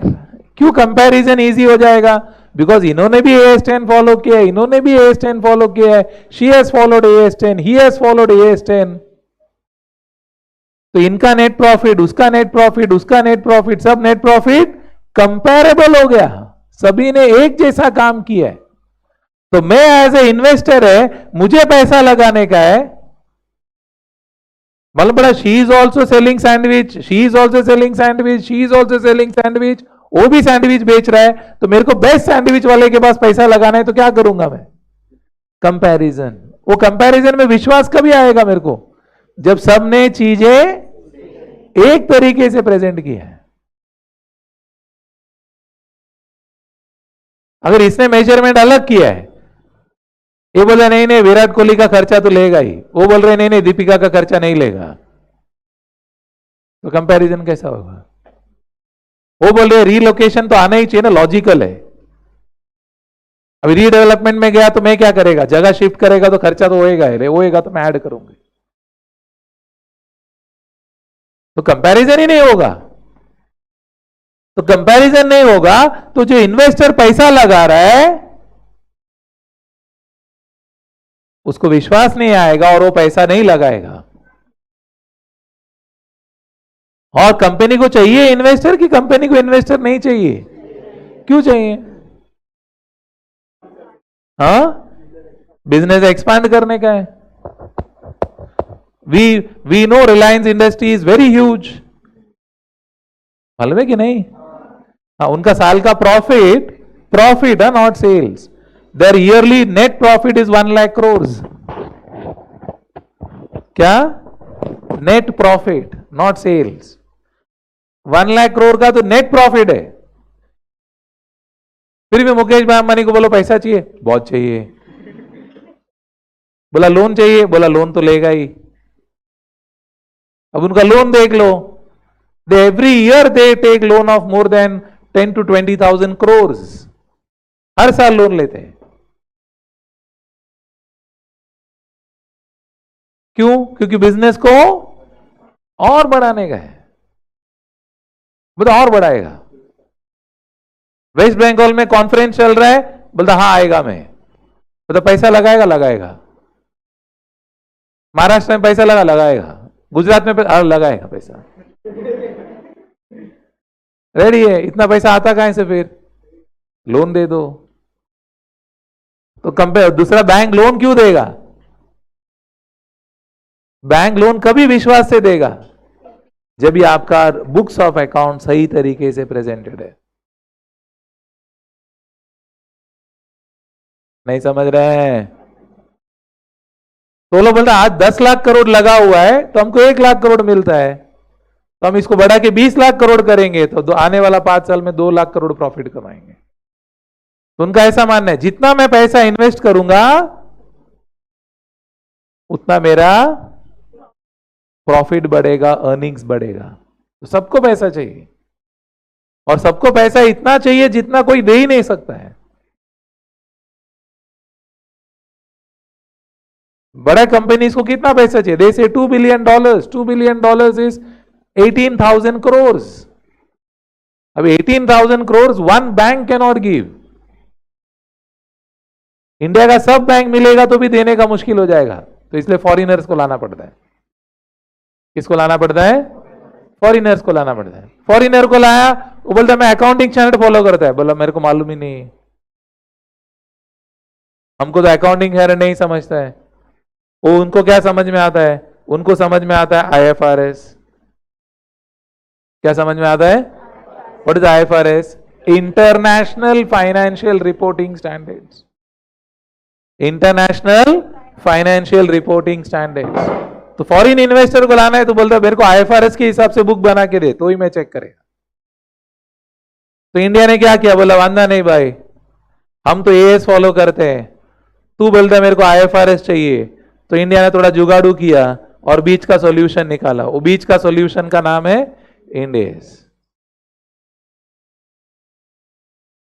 बोला ठीक है हम तो अकाउंटिंग स्टैंडर्ड कर रहे हैं, बट तुमको क्या चाहिए? So I will push my accounting standard closer to what? I will not copy IFRS, but I will bring something closer to IFRS. And what is that closer to IFRS? Ind AS. वो लोग बोले Ind AS चलेगा, बोलता वांदा नहीं, it is close to IFRS, it is fine. नहीं समझ में आ रहा है? Getting my point? जो कार यूएस में चलाते हैं और जो कार इंडिया में चलाते हैं, भले वो बीएमडब्ल्यू है, इट्स नॉट द सेम. क्यों it's not the same? The road conditions in the US and the road conditions in India is not the same. The climate conditions in the US and the climate conditions in India is not the same. In US, majority of the states have 8 months winter. 8 महीना winter रहता है. नहीं समझ रहे हैं? उसमें भी last में तो स्नोफॉल रहता है. हर एक घर के बाहर स्नोफॉल रहता है. तो उनका तो 8-9 महीना विंटर चलता है, 3 महीना समर है. सुन रहे कि नहीं? अपने इधर विंटर ऐसा गिन चुन के ऐसे डेज में आता है. ऐसे साल में किधर 15 दिन चिल हो गया था, ऐसा बम. अरे क्यों, कितनी कोल्ड है बाबा, ले लपड़े चल डबल स्वेटर पाज. और उधर डिग्री कितना रहेगा? 8 डिग्री 9 डिग्री. फ्रीजिंग कोल्ड तो बात ही नहीं कर रहे हम. 8-9 में इतना थक जाते हैं हम. वो भी कितना ऐसा 15-20 दिन साल में. तो उधर का कार और इधर का कार सेम थोड़ी हो सकता है. उधर के car will be more efficient to work on a heater. इधर का cars will be more efficient to work on an air condition which can sustain running for 10 hours with air condition. नहीं समझ रहे हैं? तो इसलिए मॉडिफिकेशन तो करना पड़ेगा. वो बीएमडब्ल्यू वाले में इंडिया के हिसाब से मॉडिफाई करेगा. तो वैसे हम बोलते हैं कि भाई देख, हमको अपने हिसाब से मॉडिफाई करने दे. We can not copy IFRS directly. तुम बहुत डेवलप नेशन है, हम डेवलपिंग है भाई, तो हम थोड़ा मॉडिफाई कर दिया. That is called Ind AS. समझ में आ रहा है आपको? आइडिया आ रहा है कि नहीं आ रहा है? Clarity proper? आगे बढ़े. सो एक बैकग्राउंड है ये. कौन सी 4 चीज का मालूम पड़ता है हमको? अकाउंटिंग स्टैंडर्ड्स में कौन सा 4 चीज मालूम पड़ता है? हाँ, 4 नाम याद है ना कि पार्टनर को पूछना पड़ेगा. और कितना अकाउंटिंग स्टैंडर्ड टोटल? हाँ, 1 to 29, but 6 and 8 is not there. वैसा याद रखो. 1 to 29, 6, 8 इज नॉट देयर. अब 27 बोलेगा, मैं लिखेगा S29. ये कधी झालं? ये कधी झालं नाही, होतच. बीच का 2 गायब है, एंड का गायब नहीं. हाँ, तो इसलिए 1 to 29, 6, 8 नहीं है. वैसे ही याद रखने का, तो नंबर्स याद होएगा. थोड़ा थोड़ा नंबर्स याद होने का शुरू हो जाएगा. हेलो, आइडिया आ रहा है? क्लैरिटी है? अच्छा. नाउ द क्वेश्चन अराइजेस, ये क्यों चाहिए वो तो मालूम पड़ गया. बिकॉज हमको क्यों अकाउंटिंग स्टैंडर्ड बना रहे हम? So that there is uniformity, standardisation, comparison, more money from investor. इसलिए वर्ड ये स्टैंडर्ड, स्टैंडर्डाइजेशन. जैसा प्लग है, तुम्हारे घर पे प्लग लगता है. प्लग देखा ना, वो 3 पिन देखा नहीं देखा प्लग? हाँ, घर पे जो प्लग का सॉकेट रहता है, वो कोई भी कंपनी का हो, उसका साइज इज द सेम. वो मालूम है क्या आपको? टीवी लगा दो, टीवी का प्लग लगा दो, कि एसी का लगा दो या फ्रिज का लगा दो, वो पिन जाएगा ही. वो मालूम है आपको कि नहीं मालूम है? वो एंकर का हो कि पैनासोनिक का हो कि लेग्रैंड का हो कि और कोई कंपनी का हो, स्टैंडर्डाइज्ड है. अरे वो मालूम है कि नहीं यार आप? हाँ, वैसे वो बिस्लरी बॉटल का ढक्कन स्टैंडर्डाइज्ड है. भले बॉटल का नाम अलग अलग है, बिस्लरी, एक्वाफिना, फलाना, डिंगला, बनाता एक ही जन है. सबका बॉटल बनाता एक ही जन है. सब लोग लेके जाकर अपना लेबल छापता है, बस बनाने वाला एक ही है. तो इसलिए वो बोलता मैं सबका बॉटल एक ही जैसे ही बना के देगा. मतलब डिजाइन चेंज कर लो, बट ऊपर का जो ढक्कन है वो सेम रहेगा, बिकॉज वो इंपॉर्टेंट पार्ट है. बाकी तुम बोलो ब्लू बनाओ, रेड बनाओ, ऐसा लाइन लाइन बनाओ, डॉट डॉट बनाओ, बोलते सब करके देगा, बट ढक्कन सेम रहेगा. इसलिए आप बिस्लरी का ये ढक्कन उठा के उधर डाल दो, उसका ढक्कन उठा, सब सेम ही है. That is standardisation. तो इसलिए वर्ड ही है accounting standard, standardisation, uniformity, comparison, money from investor. इतना याद रखना है। हेलो, अब क्वेश्चन आता है कि बनाता कौन है भाई, या बनता कैसे है? बोलो। हाँ, आईसीआई बनाता है। ये लोग बोलते आईसीआई बनाता है ना। अपन सीए कर रहे तो आईसीआई बनाना चाहिए, दूसरा कोई बनाएगा तो अपन यूज नहीं करेंगे। Anyway, how is it formed, ये बनता कैसे? हाउ डज आईसीआई डिसाइड कि पीपीई का स्टैंडर्ड बनना चाहिए, इंटेंजिबल का स्टैंडर्ड बनना चाहिए, फॉरिन करेंसी का स्टैंडर्ड बनना चाहिए, बोरोइंग कॉस्ट का स्टैंडर्ड बनना चाहिए, लीज का स्टैंडर्ड बनना चाहिए, ऐसे डिसाइड कैसे होता है? Good question. ऐसा कैसा वो लोग को ऐसा ऐसा वो चेयरमैन होता रहेगा और सडनली आएगा इन्वेस्टमेंट का स्टैंडर्ड बना, फिर जाएगा अब मेरे को सपना आया आज आज अपन इन्वेस्टमेंट का स्टैंडर्ड बनाएंगे, ऐसा कुछ है? हाँ, तो वो लोग को कैसा सपना आएगा, कौन सा सेक्टर में प्रॉब्लम, कौन बताएंगे? अच्छा, आईसीआई आके रिसर्च करेगा प्रॉब्लम किधर है? शी सेइंग आईसीआई पहला रिसर्च करेगा प्रॉब्लम किधर है, और आईसीआई रिसर्च नहीं करता है। There are many organisations of different different businesses, जैसे ज्वेलर लोग का ऑर्गेनाइजेशन है ना, बुक स्टोर वाले का है, आइसक्रीम वाले का है, रिटेलर लोग का है, सुना है कि नहीं सुना है? स्टील मैन्युफैक्चरर का ऑर्गेनाइजेशन है, आप सुना है? आइसक्रीम वाले का ऑर्गेनाइज, सबका अपना अपना ऑर्गेनाइजेशन है। हाँ ना, तो ये ऑर्गेनाइजेशन में होता क्या है? जैसा चलो ये तो नहीं समझ, अपना समाज का है, जैन समाज का ऑर्गेनाइजेशन है, ऐसा मराठी समाज का, कोली समाज का। ये तुम क्या इंडिया में रहता है कि बाहर गांव में रहता है? ऐसा ऑर्गेनाइजेशन नहीं सुना है क्या? हाँ, रहता है ना, या कुछ नहीं रहता? मंडल मंडल मंडल, गणपति मंडल, नवरात्रि मंडल, ये सुना है कि वो भी नहीं सुना है क्या? हाँ ना, कुछ तो बोलो यार, ऐसा मंडल सुना है कि रे? हाँ, तो अब ये क्या करते हैं लोग, जो भी गणपति का मंडल है, जो भी गणपति का मंडल है, वो जो जितना भी मंडल है वो लोग का एक मेन मंडल रहता है। अगर गवर्नमेंट को कोई भी पॉलिसी बनाने का है तो क्या करते हैं? सीधा पॉलिसी इशू कर देते हैं। तो क्या करते हैं? वो मंडल से बात करते हैं, या मंडल वाले लोग जाके बोलते हैं देखो गणपति आने वाला है, रोड में बहुत खड्डा है, भर के दे दो, या लास्ट टाइम बहुत लाइट गया था, इस बार लाइट नहीं जाना चाहिए, या गवर्नमेंट से देखो रोड पे गर्दी मत करो, बहुत प्रॉब्लम हो रहा है, या रात को 10 बजे तक सब जो भी कार्यक्रम है 10 बजे तक बंद कर दो। Are you clear? Does government come and tell each one of you, और it tells the Mandal?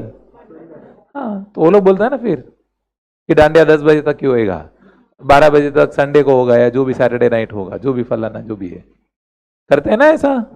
That's a meaning. तो वैसा हर बिजनेस का अपना कम्युनिटी का ऑर्गेनाइजेशन होता है। क्यों ये सब स्टील इंडस्ट्री वाला एक ऑर्गेनाइजेशन बना के काम करते हैं? भले आपस में कॉम्पिटिटर है बट एक ऑर्गेनाइजेशन है। क्यों? तो उनको जो तकलीफें होगी वो लोग एक साथ जाके गवर्नमेंट को बोलेगा। गवर्नमेंट एक आदमी का बात नहीं सुनता है, बट वो बोलेगा नहीं, हमारा ऑर्गेनाइजेशन है ऑल इंडिया लेवल पे 50,000 स्टील मैन्युफैक्चरर है, तो बात सुनेगा कि नहीं सुनेगा? या ट्रक ड्राइवर लोग हैं या ट्रक वाले हैं, बता हमारे इधर 50,000 ट्रक ओनर्स का ऑर्गेनाइजेशन है, तो गवर्नमेंट को बात सुनना पड़ेगा कि नहीं सुनेगा? नहीं सुनेगा तो क्या करेगा वो लोग? स्ट्राइक पे चला जाएगा। मालूम पड़ा रोड पे एक भी ट्रक नहीं दिख रहा है, सब्जी बाजी सब बंद हो गया। That's a unity. Now why are we talking about this? ऐसा बहुत सारे चैम्बर्स हैं, चैम्बर ऑफ कॉमर्स, सुना है चैम्बर ऑफ कॉमर्स? सुना है कि नहीं? हाँ, ऐसा बहुत सारे ऑर्गेनाइजेशंस हैं। तो ये लोग जाके बोलेंगे कि हमको ना ये प्रॉब्लम हो रहा है, हमको हेल्प चाहिए, हमको ये एंट्री करने में तकलीफ हो रहा है, या हम लोग के बीच में डिफरेंस ऑफ ओपिनियन है कि दीपिका पादुकोण का खर्चा लेने का कि नहीं लेने का। तो कोई बोलता है दीपिका पादुकोण चाहिए, कोई बोलता नहीं चाहिए।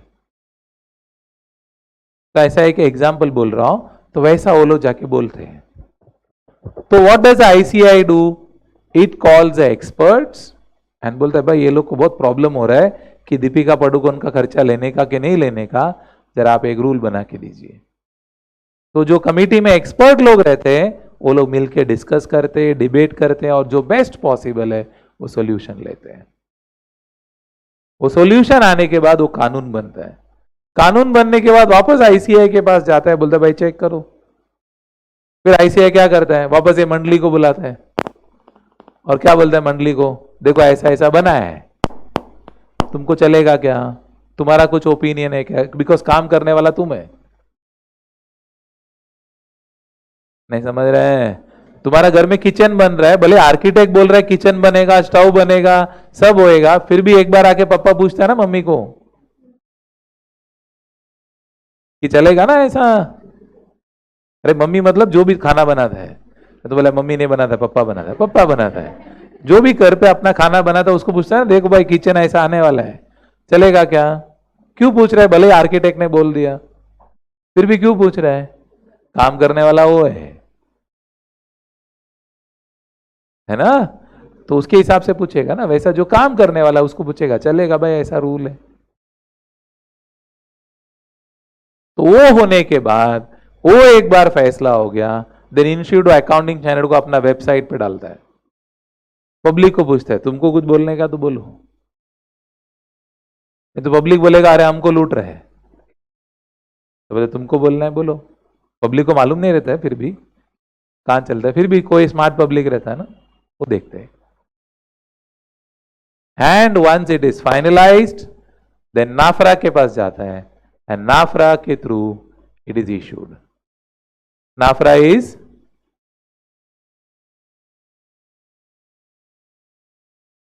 नहीं सुना है? सुना है नहीं सुना? नाफरा वर्ड सुना है कि हम नहीं हर्ड ऑफ नाफरा वर्ड? अभी तो जितना झगड़ा चल रहा था, अपने को झगड़े में मजा आता है ना। अच्छा का इंस्टीट्यूट का झगड़ा नहीं सुनते अपन, इसका झगड़ा सुनते हैं, अदनान सानी का झगड़ा सुनते हैं, जो भी अरिजीत सिंह का झगड़ा सुनते हैं। हाँ, तो ऐसा इनका झगड़ा हो गया, नाफरा है इंस्टीट्यूट ऑफ चार्टर्ड अकाउंटेंसी। तो उनका झगड़े में there was lot of differences, but still NAFRA is consulted, then the accounting standards are issued by MCA. MCA is Ministry of Corporate Affairs. Ministry of वो लोग इशू करते हैं। Ministry of Corporate Affairs issues for companies. Other than companies रहेगा तो ICI issue करता है। बनाता है ICI, बट साइन तो प्राइम मिनिस्टर ही करेंगे ना। वैसा MCA issues accounting standard for companies, और other than companies ICI will issue. Agreed?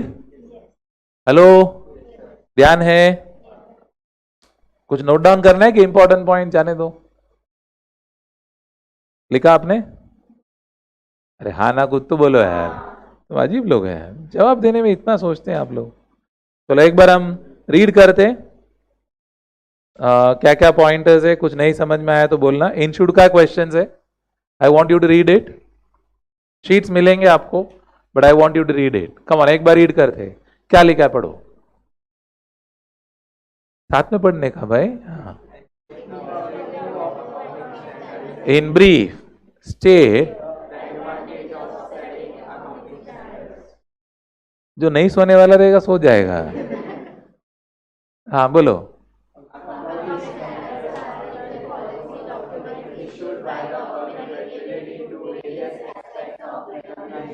Recognition, measurement, presentation and disclosure of,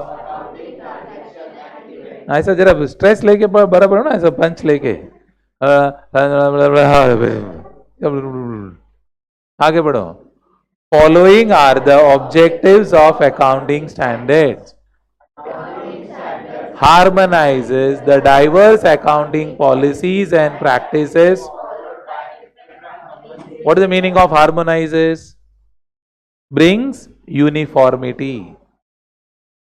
समझ में आ रहा है क्या? डिफरेंसेस को सॉर्ट करते हैं. Harmony is difference, sorting the differences. Next, facilitates the preparation of financial statement and makes them, word आ गया. Next, accounting standard gives a sense of faith. तीन वर्ड क्लियर है. Next, the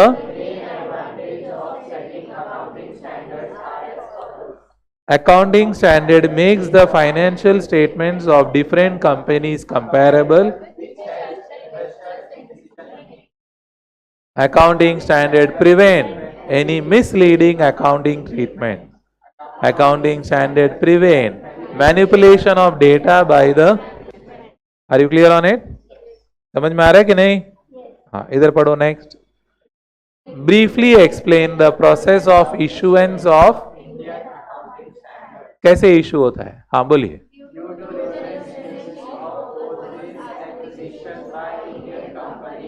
There is a need for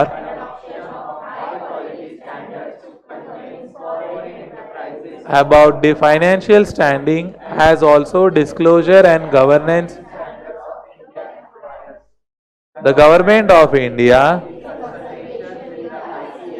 ICAI मतलब क्या? Institute of India. हाँ, decided to adopt IFRS issued by the IASB. What is IASB? International Accounting Standard Board. क्या है? IFRS है ना, इसलिए इंटरनेशनल से आ रहा है. बोलो.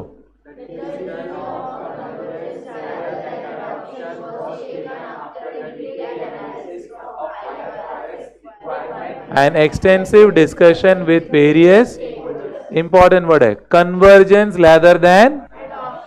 क्या मीनिंग बोला था मैंने? इंडिया ने क्या बोला? मैं IFRS वैसे के वैसे कॉपी नहीं. अगर कर दिया होता तो क्या बोलते थे? हमने कॉपी नहीं किया, हमने क्या बोला? तेरा IFRS मेरा दोनों को अपन मिलाते. कन्वर्जेंस. तेरा रास्ता अलग है, मेरा रास्ता अलग है, बट अपन साथ में आते हैं सब. मैं तेरे रास्ते पे नहीं आएगा, तू मेरे रास्ते पे नहीं आ, बट साथ में मिलके करते. दैट इज व्हाट कन्वर्जेंस का मीनिंग समझते हैं क्या आपको? एडॉप्शन मतलब आप क्या बोला? ठीक है, मेरा लेन छोड़ दे, तेरे लाइन पे आ गया मैं. मीनिंग समझते हैं क्या आपको? That's why I am stressing, because आपके लिए सब वर्ड एक जैसे ही है. Conversion okay, adoption okay, meaning बोल नहीं. मीनिंग पूछता है तभी तकलीफ होता है. पढ़ते वक्त अपने को तकलीफ नहीं होता है. मीनिंग काहीतरी असणार सर. वैसा नहीं, आपको जो वर्ड नहीं समझ में आ रहा है ना, तो we have to ask sir इसका क्या मीनिंग नहीं मालूम पड़ रहा है, आप एग्जाम्पल दीजिए. आपको रीड करने को आता है, वो कैपेबिलिटी टेस्ट नहीं कर रहे हैं हम. अभी इधर तक आ गया तो आपको ऑब्वियस रीड करने को, थोड़ी प्रोनाउंसिएशन थोड़ा आगे पीछे होगा, but it's okay. But otherwise basic reading तो आता ही है. हाँ, वो अपन चेक नहीं कर रहे. I am making you read so that you know. अरे ये वर्ड का मीनिंग नहीं समझ रहा है मेरे को. हेलो, तो ऐसे याद रखने का, बिकॉज बहुत जन को नहीं मालूम है. Adoption mean IFRS is walking in lane 1, accounting standards is walking in lane 2. Adoption means accounting standard वाले बोलते हैं नहीं, I'll come in lane 1. That many countries have done. But India says no, I don't want to come in lane 1, nor I am expecting that you come to lane 2. But we will come together and make a new lane which is mix of both. Which is? हाँ, चलो next. ICAI has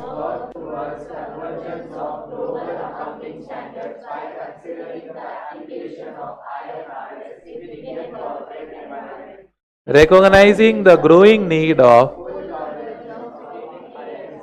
Ind AS with IFRS, examine various issues involved. Ind AS are issued by the central government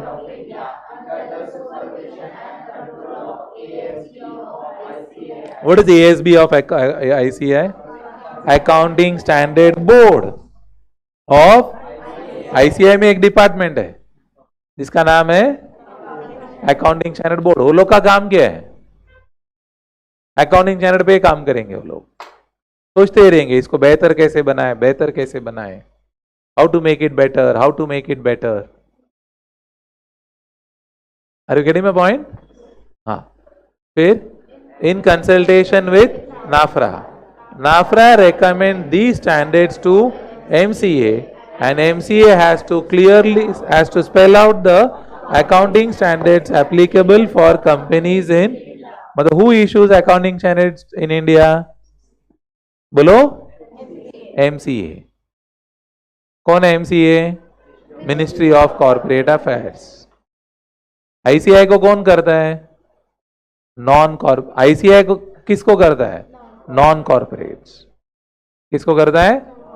तो उसमें ministry का काम नहीं है. Are you getting my point? Next में आ जाओ. क्या लिखा है? Explain the significance of emergence of IFRS as global standard. मतलब क्यों IFRS इंपॉर्टेंट हो गया? मैंने रीजन दिया था आपको. क्यों IFRS इंपॉर्टेंट हो गया? हाँ, फॉरेन इन्वेस्टर चाहिए. क्यों फॉरेन इन्वेस्टर चाहिए? क्योंकि कंट्री में इतना पैसा है ही नहीं. इतना पैसा ही नहीं अपने पास. अपना देश में इतना सारा रोड बनाने का है. हाँ, इतना सारा रोड बनाने का, मतलब रोड बनाने का पैसा कितना? 1 लाख करोड़. अब इतना पैसा आएगा कहां से? क्या बोलेगा? ये सब स्टेशंस को मॉडर्नाइज करना है. बोला कितना पैसा चाहिए? 50,000 करोड़. सब जगह पैसा चाहिए, कहां से आएगा? तो क्या करते हैं हम? बाहर से लेते हैं. और बाहर से आना है तो वो लोग बोलते हैं बुक्स हमको अपने हिसाब से चाहिए. मतलब उनको अकाउंटिंग स्टैंडर्ड के हिसाब से नहीं चाहिए, IFRS के हिसाब से. तो इसलिए हमने क्या बोला? हम IFRS के हिसाब से तो नहीं बनाएगा, बट इंड AS के हिसाब से बनाएगा, जो IFRS और अकाउंटिंग स्टैंडर्ड का एक कन्वर्जेंस है, एक मिक्स वैरायंट. आपको कॉन्सेप्ट समझ में आता है क्या? उतना तो टेक होम बराबर होना चाहिए कि कौन क्या है. बोलो. ग्लोबल स्टैंडर्ड फैसिलिटेट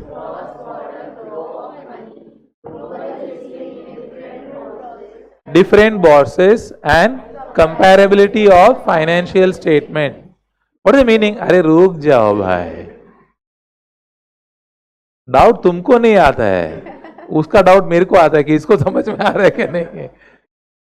क्या मीनिंग है ग्लोबल लिस्टिंग इन डिफरेंट बॉर्सेस? काहीतरी असणार, सोडून द्या. नहीं, मैं आगे नहीं बढ़ रहा है, मुझे रीजन चाहिए. तुम ऐसा कैसा रीड करके, मैं बोल भी रहा है.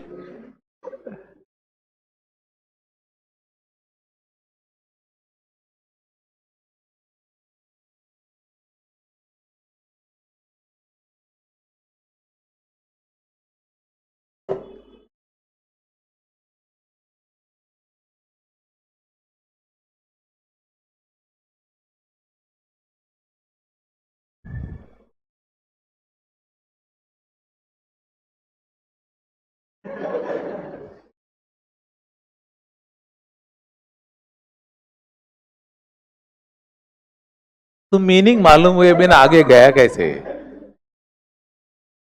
जबकि मैं तुमको वॉर्न भी किया, ऐसा मत कर.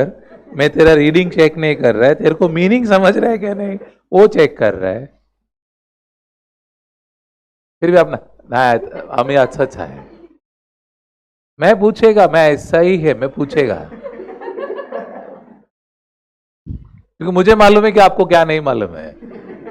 तो मुझे वो क्लियर है, तो मैं तो वही चीज पूछूंगा. देखो, ग्लोबल लिस्टिंग इन डिफरेंट बॉर्सेस मतलब बहुत सारे जैसा इन्फोसिस है, तो इन्फोसिस क्या करता है? बोलता है मुझे पैसा चाहिए ना, और इंडिया में पैसा नहीं है, तो क्या करता है? अपना शेयर्स को यूएस में बेचता है. क्या करता है? अपना शेयर्स यूएस में बेचता है. तो यूएस वाला बोलता है अरे तो शेयर्स हमको तो बेच दिया, बट हम इंडिया में आके बेचेगा नहीं. तो बोले एक काम करता हूं, तुम्हारा जो स्टॉक एक्सचेंज है ना, वहां लिस्ट कर देता हूं. तो they have listed in New York stock exchange. कहाँ लिस्ट किया वो लोग ने? न्यूयॉर्क स्टॉक एक्सचेंज में लिस्ट किया है, और उसमें भी नैस्डैक में लिस्ट किया वो लोग ने।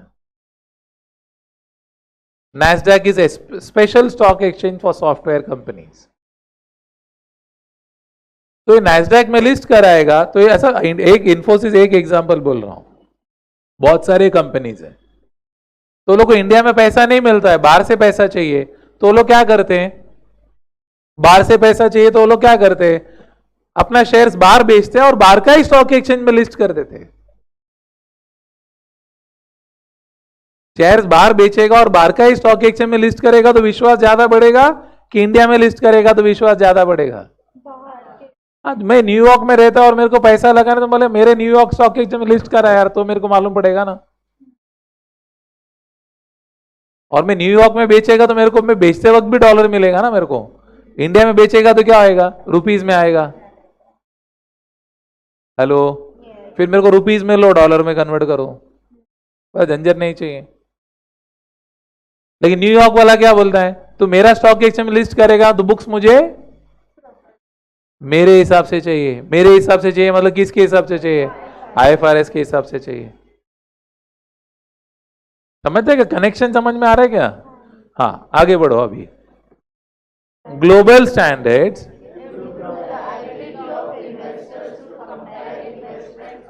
global basis and thus lower their risk of errors of judgment.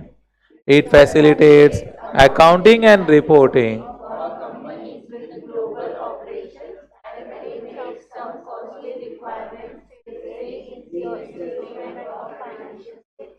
Clear है? सुन रहे हैं क्या? आपने एक साथ अभी रिलायंस जो है वो इंड एज के हिसाब से ही बनाता है। वो क्या करता है? इंड एज के हिसाब से ही काम करता है। वो ऐसा नहीं करता कि अकाउंटिंग स्टैंडर्ड बनाया, अच्छा न्यूयॉर्क के लिए चाहिए, फिर वापस उसको उठा के IFRS में बनाया। तो चलो क्या करता है? सब कुछ इंड एज में। बड़े बड़े कंपनी जितना भी लिस्टेड है सब लोग सिर्फ इंड एज में काम करते हैं। अभी वो परिस्थिति है इंडिया में। फिर आप बोलेगा सर फिर हम क्यों पढ़ रहे हैं? Still there are many companies. India में सिर्फ 4-5 हजार कंपनी है जो इंड एज फॉलो करती है, बाकी लोग अभी भी AS फॉलो कर रहे हैं। इसलिए आपको कौन सा चीज का नॉलेज होना चाहिए? दोनों का नॉलेज होना चाहिए। तो आप अकाउंटिंग स्टैंडर्ड कहां पढ़ रहे हैं? इंटर में। इंड एज क्या पढ़ेंगे? फाइनल में। फाइनल का पेपर 1 पूरा इंड एज बेस्ड है। हेलो, अच्छा इसका नॉलेज इंड एज में काम आएगा क्या? हाँ, क्योंकि मैंने क्या बोला? इंड एज किसका टेक ऑफ है? AS का टेक ऑफ है, AS को ऊपर उठा है। तो अगर आपका AS स्ट्रांग होगा इंड एज इजी होगा, और इंड एज स्ट्रांग हो गया तो आप कभी भी IFRS इजीली पढ़ सकते हैं, बिकॉज 99% मैच हो जाएगा। नहीं समझ रहे? तो जर्नी का इंपॉर्टेंस समझ में आ रहा है क्या आपको? तो आपका क्या बेसिक स्ट्रांग होना चाहिए? AS का बेस बहुत स्ट्रांग रहेगा ना, तो फाइनल में इंड एज में आपको काम आ जाएगा, बिकॉज एक 40% कवर हो गया रहेगा। और इंड एज कर लिया मतलब ऑलमोस्ट IFRS का 90% कवर हो गया। तो अब किधर US चला गया, कनाडा चला गया, लंदन चला गया, 5-10% ही पढ़ने करेगा, उतना काबिलता आ जाएगा। ये मैं क्यों बोल रहा हूं? उसका जर्नी आज शुरू कर रहा है इसलिए। तो आपको हमेशा लगता है ना, कोई बोलेगा तेरा बेसिक वीक है, तो आपको लगता है ये बेसिक बना कभी? कोई भी बोलता बेसिक वीक है, बेसिक बनाया कभी? तो मैं आज क्लियरली बोल रहा है, अकाउंटिंग स्टैंडर्ड का बेसिक कभी बन रहा है? आज से 6 फरवरी 2025। अभी चॉइस है तुम्हारे पास, तो 2 साल 3 साल के बाद पूछने का नहीं, इसका बेसिक बना कभी था? इंटर में बना। क्लियर है? समझ में आ रहा है क्या आपको? तो क्लैरिटी रखना। समझ में आया? सीधा क्वेश्चन 5 में आ जाइए, देन विल डू क्वेश्चन 4, थोड़ा बाकी है उसमें। क्वेश्चन 5 में आ जाइए। आई want you read it, that is why I am making you read it. Come on, exam में आया हुआ क्वेश्चन है, 4-4 मार्क। क्या लिखा है?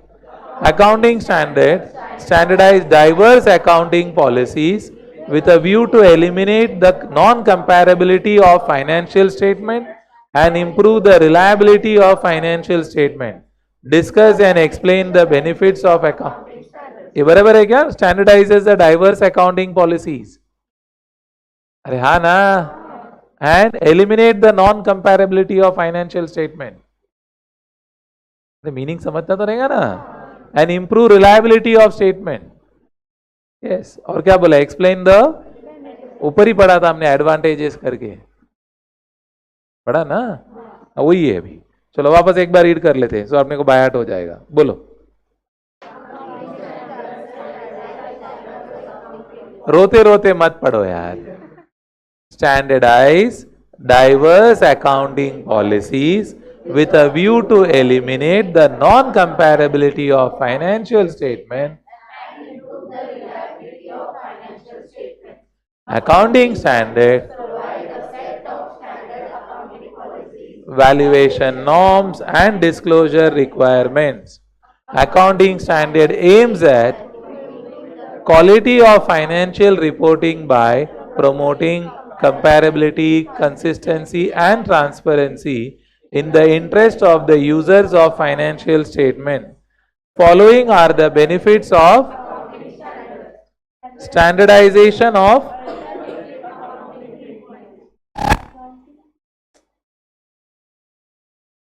बोलो.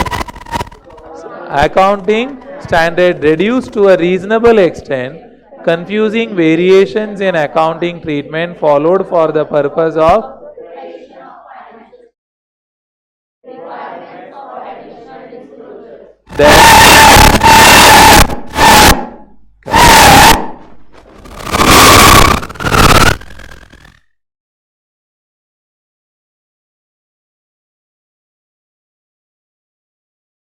आप पढ़ो please. Requirement for additional disclosures. There are certain areas where important is not statutorily required to disclose. Standards may call for disclosure beyond that required by law. Comparability of financial statement. Application of financial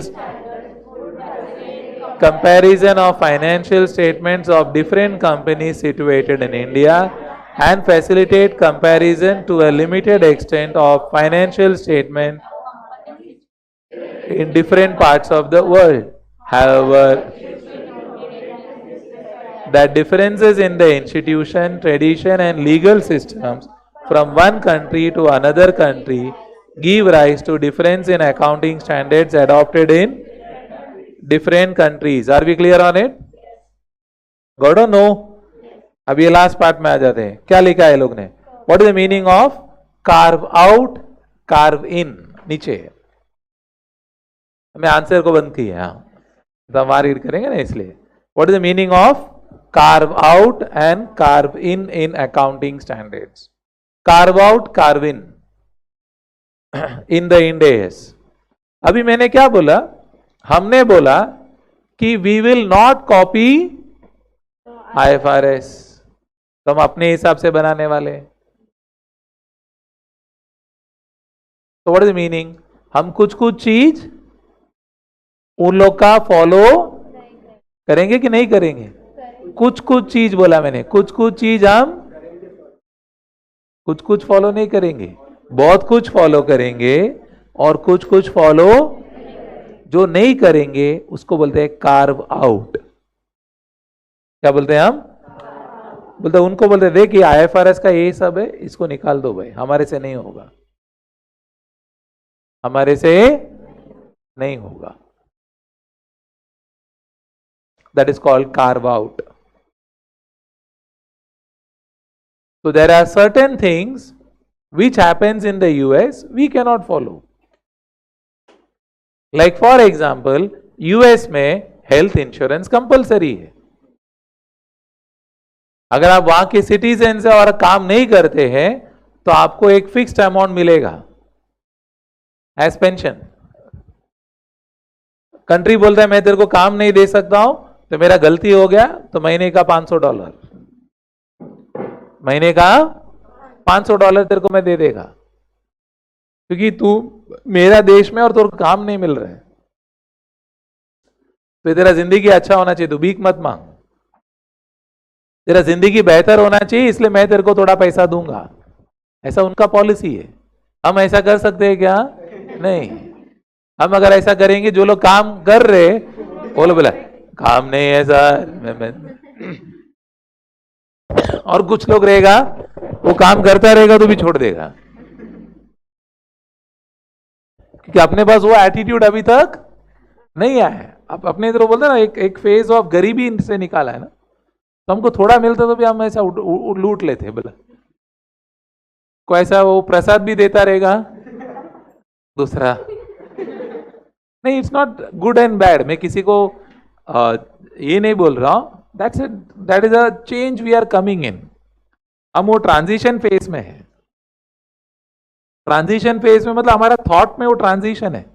हमने कुछ देखा ही नहीं, अभी suddenly देखने को मिल रहा है, तो हम चाहते हैं कि भाई इतना ले ले कि अपने को शॉर्टेज नहीं होना चाहिए बाद में, because we have gone through the phase of shortage.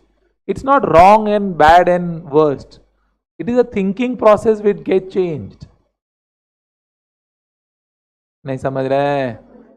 Your grandparents का सेविंग्स ज्यादा कोशिश करते रहेंगे, आपके पेरेंट्स में वो थोड़ा कम होगा, आप में तो और भी कम हो जाएगा। क्यों पेरेंट्स में सेविंग्स का पैटर्न ज्यादा होगा? कि उनको डर है, वो लोग ने वो गरीबी देखा रहेगा, आपसे कंपैरिजन में ज्यादा गरीबी देखा रहेगा, तो उनको डर है कि भाई ऐसा फेज ना नहीं आना चाहिए। आपने कम गरीबी देखा रहेगा, तो इसलिए आपको वो डर है ही नहीं। या शायद आपका जो जनरेशन आएगा अगला वाला, उसको तो प्रॉब्लम ही नहीं, क्योंकि उसने कुछ भी नहीं देखा है। समझ ना, आप सीए हो गए, आपका घर है, आपका गाड़ी है, तो आपका जो अगला जनरेशन है वो पैदा ही गाड़ी में है, तो उसने शॉर्टेज देखा है क्या? तो उसने शॉर्टेज गरीबी देखा ही नहीं है, तो उसको बोलेगा सेविंग, व्हाट सेविंग? अरे बोले अरे पैसा है ना, गाड़ी है, किसका है? मेरा ही तो है। तुम बोले अरे मेरा है, वो तेरा थोड़ी है, एक मारेगा उधर ही। आपको समझ में आ रहा है? शिफ्ट है। तो शायद वो जनरेशन आएगा ना, तो मेंटालिटी जाएगा ना। Why I am saying this, so that आपको अंडरस्टैंडिंग हो जाएगी कि हम उनके साथ क्यों कॉपी नहीं कर पाएंगे। हम इसलिए कॉपी नहीं कर पाएंगे बिकॉज उधर थॉट प्रोसेस अलग है। वो लोग ऐसा स्टेज में है जहां पर उनको लग रहा है कि हमको हेल्प करना चाहिए। वहां पर they are in most of the developed countries, the thought process is to give charity. That is why a person like Bill Gates या Warren Buffett have donated almost 90% of the wealth. उनका 10% भी बहुत बड़ा है, but फिर भी 90% देना बहुत बड़ा बात हो जाता ना। कोई भले ही बोलता है मैं 50,000 करोड़ है मेरे पास, 90% दे दिया, उसका 10% भी 5,000 करोड़ हो गया, बट 45,000 देना, करोड़ देना बड़ा बात हो गया। क्यों देते? बिकॉज वो लोग वो शिफ्ट में है। अभी वही सिस्टम हम इंडिया में नहीं लगा सकते, बिकॉज हमने वो फेज अभी तक वो पूरा वॉश आउट नहीं हुआ है, तो हम उनका पॉलिसी नहीं कर सकते। तो हम बोलते हैं ऐसा जहां जहां फ्रीडम ऑफ थिंकिंग है, बोलता कट कर दो भाई। इंडेज में क्या है, अपना आईएफआरएस में क्या है, they give a choice. IFRS में चॉइस रहता है, तुम ऐसा भी कर सकते हैं, ऐसा भी कर सकते हैं, चॉइस है। बट इंडेज में बोले चॉइस नहीं भाई, ऐसे ही कर, कि मेरे को मालूम है चॉइस बोलेगा तो क्या करेगा। तो वो सब हमने निकाल दिया, उसको हम क्या बोलते हैं? Carve out. कार्विन क्या है? कार्विन ये है कि हम बोलते हैं ये आईएफआरएस में नहीं है, हमको लेके आने का है, हम एक्स्ट्रा डाल रहे हैं। हम क्या कर रहे हैं? क्या एक्स्ट्रा डालेंगे? Like for example, suppose IFRS जो है, आईएफआरएस बोलता है ये 3-4 चीज ऑप्शनल है, तो हम बोलते 3-4 चीज ऑप्शनल नहीं, 3-4 के साथ 3 एक्स्ट्रा भी चाहिए, पेनल्टी भी चाहिए, तो ही लोग डरेंगे। हम कभी डरते? पेनल्टी रहता है तो, डेडलाइन रहता तो हम करते है ना, हाँ के नहीं? नहीं तो हम नहीं करते। हमारे रोड में सिग्नल रहता है तो भी बहुत जुगाड़ू लोग रहता है, सिग्नल रहता तो भी कटिंग करेगा, बराबर ना। और जो लोग डर के क्यों है, क्यों रुका है, जो लोग डर के सिग्नल नहीं काटे हुए बिना, हवलदार पकड़ेगा, अगर उसको मालूम है हवलदार नहीं पकड़ेगा तो वो भी नहीं रुकेगा। हम डरते हैं, कुछ लोग तो डरते ही नहीं है, वो बोलते हवलदार वांदा नहीं, सामने से गाड़ी आया मैं मर गया वांदा नहीं, सिग्नल तोड़ेगा उसका थ्रिल है। उनको मालूम है कि भाई ये सिग्नल खुला नहीं है, मैं जा रहा हूं, सामने से गाड़ी आ गया, एक्सीडेंट हो सकता है, बोला वांदा नहीं, अपने को थ्रिल चाहिए। बाकी जो लोग रुके हुए हैं वो इसलिए रुके हुए हैं, उसको लग रहा है हवलदार पकड़ेगा, 500 रुपए देना पड़ेगा, झिक झिक होएगा।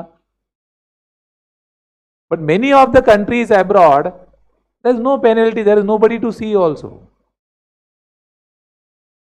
Nobody to see. इवन एक पेडिस्ट्रियन भी क्रॉस करता रहेगा वो जेब्रा क्रॉसिंग से, जेब्रा क्रॉसिंग से क्रॉस भी करता रहेगा तो गाड़ी जो आ रही है वहां से वो 1 मीटर पहले रुक जाती है। ऐसे नहीं कि ऐसा बाजू में आके ब्रेक मारेगा कि वो सामने वाला डर जाएगा। एक एटलीस्ट 1 to 2 फीट का डिस्टेंस में दे स्टॉप। वाई? बिकॉज उनके अंदर ह्यूमन वैल्यू, ह्यूमन लाइफ का बहुत वैल्यू है। उनको लगता है एक जान है बहुत कीमती है, मेरा टाइम से ज्यादा वो जान का कीमत है, तो मेरे को उसको डिस्टर्ब नहीं करना है। वो एक अलग थॉट प्रोसेस में जी रहे हैं, नहीं समझ रहे हैं। और सिग्नल है तो रुकेगा वो, इसलिए नहीं कि हवलदार पकड़ेगा, इसलिए नहीं रुकेगा क्योंकि उसको एक्सीडेंट हो गया, मतलब मेरा जान चला गया, वो प्रॉब्लम हो जाएगा यार, भले मैं 10 मिनट लेट जाएगा। तो ऐसा कुछ कुछ बातें हैं जो वहां चलती है यहां नहीं चलती है, और यहां चलती है वहां नहीं चलेगी। तो इससे हमने क्या कर दिया, कुछ कुछ चीजें निकाल दिया और कुछ कुछ चीजें हमने एक्स्ट्रा डाल दिया। जो एक्स्ट्रा डाल दिया उसको हम क्या बोलते हैं, कार्विन। जो निकाल दिया हम क्या बोलते हैं, वो आइसक्रीम में देखा ना, इसको क्या बोलते हैं, कार्व आउट। ऐसे याद रखने का, ऐसा स्कूप रहता ना, तो बोला भला क्या बन रहा है, आइसक्रीम देखा ही नहीं, ऐसे आइसक्रीम तो स्पून से निकालते उसको क्या बोलते हैं हम, कार्व आउट। कार्विन मतलब क्या हो, आइसक्रीम वाला ऐसे निकाल के डालता है ना, उसको क्या बोलते हैं, कार्विन, कार्व करके डाल रहा है, ऐसा वो शेप में आता है ना तो ही रुकता है वो, मालूम है क्या, that is Corvin, carve out. समझ में आ रहा है आपको? हाँ, एक बार रीड कर लो इसको, क्वेश्चन 4। हाँ, अरे क्वेश्चन तो पढ़ो यार, अभी बोला तुम उसमें जुगाड़ कर रहा है। अभी मैं इतना सारा देश का बात किया, तुम बोला हाँ ऐसा ही है, तुम बोला क्वेश्चन पढ़ने को, तुम बोला पढ़, तो अपन जो शॉर्ट है वो पढ़ेगा। हाँ बोलो।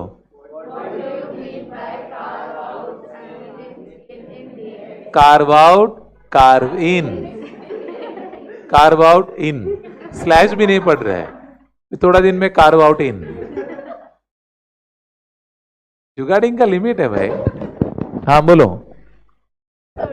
Certain changes have been made in Ind AS considering the economic environment of the country, which is different as compared to the economic environment in existence by IFRS. These differences are due to differences in these differences which are in deviation to the accounting principles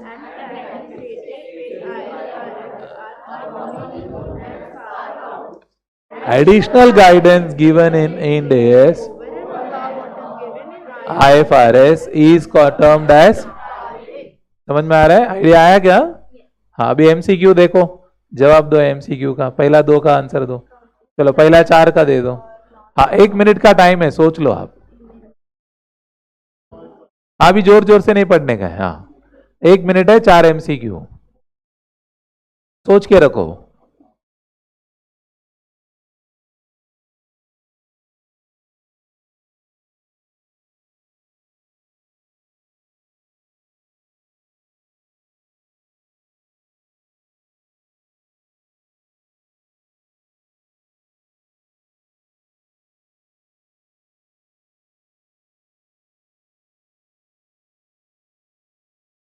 हाँ पहला 3 कर देगा तो भी चलेगा, नीचे नहीं दिख रहा है तो ओके, पहला 3 तो करो। हो गया? Last girl she saying, question तो पढ़ रहा है ये शॉर्टकट मैडम। हाँ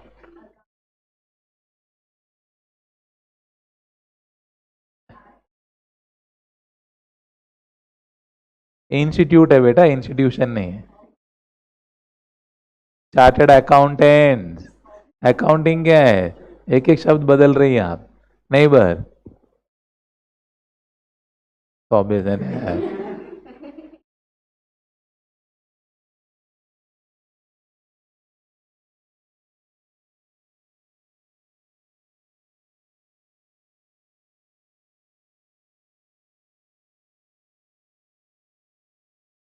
she saying A and B, बराबर बोल रही है। चलो थर्ड आगे।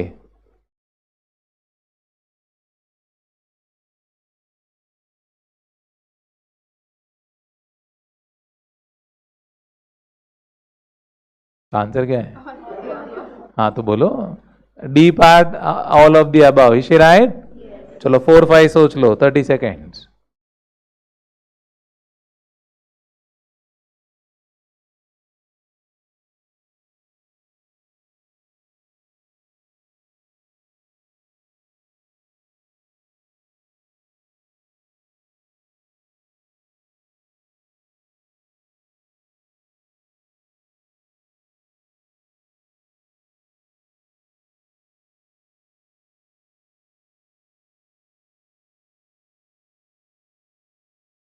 हो गया?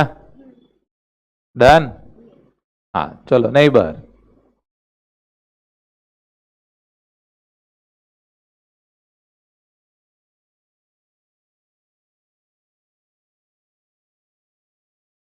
BMCA, ministry of corporate affairs.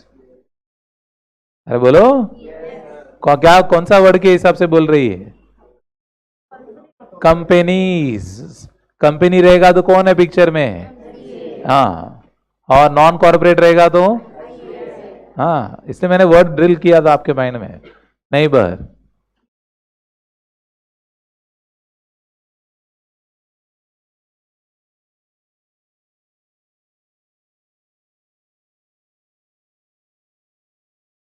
All the three, is she write? अच्छा ये तो आंसर है, सब आंसर बराबर बोला आप लोग ने, चेक कर लो बराबर है। Happy, very good. समझ में आ रहा है कि आइडिया आया क्या सबको? इंट्रोडक्शन मिला अकाउंटिंग इंजीनियर का क्या काम है? हेलो? हाँ अभी एएस कौन सा करने वाले हैं? हाँ रेडी है ना? मेंटली प्रिपेयर्ड है ना? कैसा वो सैचुरेट हो गया? मोक्षिल सोच रहे हैं। हाँ रेडी? हाँ चलो AS9 की बात करते हैं। What is AS9? अरे नाम बोला था ना मैंने। ये तुम्हारा मेमोरी के इतना छोटू सा है क्या? अभी तो बोला था मैं। क्या बहुत दिन बाद है? बहुत दिन बाद पढ़ा? बहुत दिन क्या, अभी बोला मैं, आज ही बोला। मैं बोला ना सब कंपनी में कम से कम कौन सा स्टैंडर्ड तो कम से कम लगेगा बोला मैं। हाँ तो फिर बचपन में पढ़ा बोलता है? बचपन में नहीं पढ़ा भाई, अभी पढ़ा है।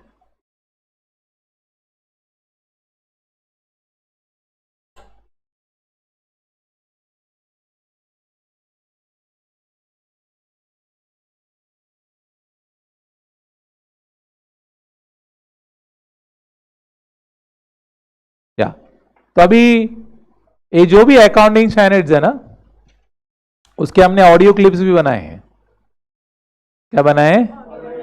हाँ ऑडियो क्लिप भी बनाए हर अकाउंटिंग स्टैंडर्ड का। तो आप कभी भी, हाँ तो ऐसा आता है ना, बहुत जन ट्रैवल करके आते हैं ट्रेन से, बस से, ऑटो, जिससे भी आते हैं, तो इनसा इंस्टेड ऑफ लिसनिंग टू ऐसा क्या बोलता है गाना, डिंगली डिंगली डिंगली, ऐसा जो भी है डिंगली डिंगली करके आता है, उससे अच्छा है आने वाला जो 9-10 महीना है, क्या करके आओ, अकाउंटिंग चैनल में डिंगली करो। ठीक है? हेलो? हाँ तो इसलिए ऑडियो क्लिप बनाया है. नहीं तो मालूम पड़ा ऑडियो क्लिप है नाही उद्या शपथ उद्यापासून शपथ शपथ ऐसा मत करना. ऑडियो क्लिप का मतलब ही वो है कि भाई आप पढ़ोगे रेगुलरली पढ़ोगे.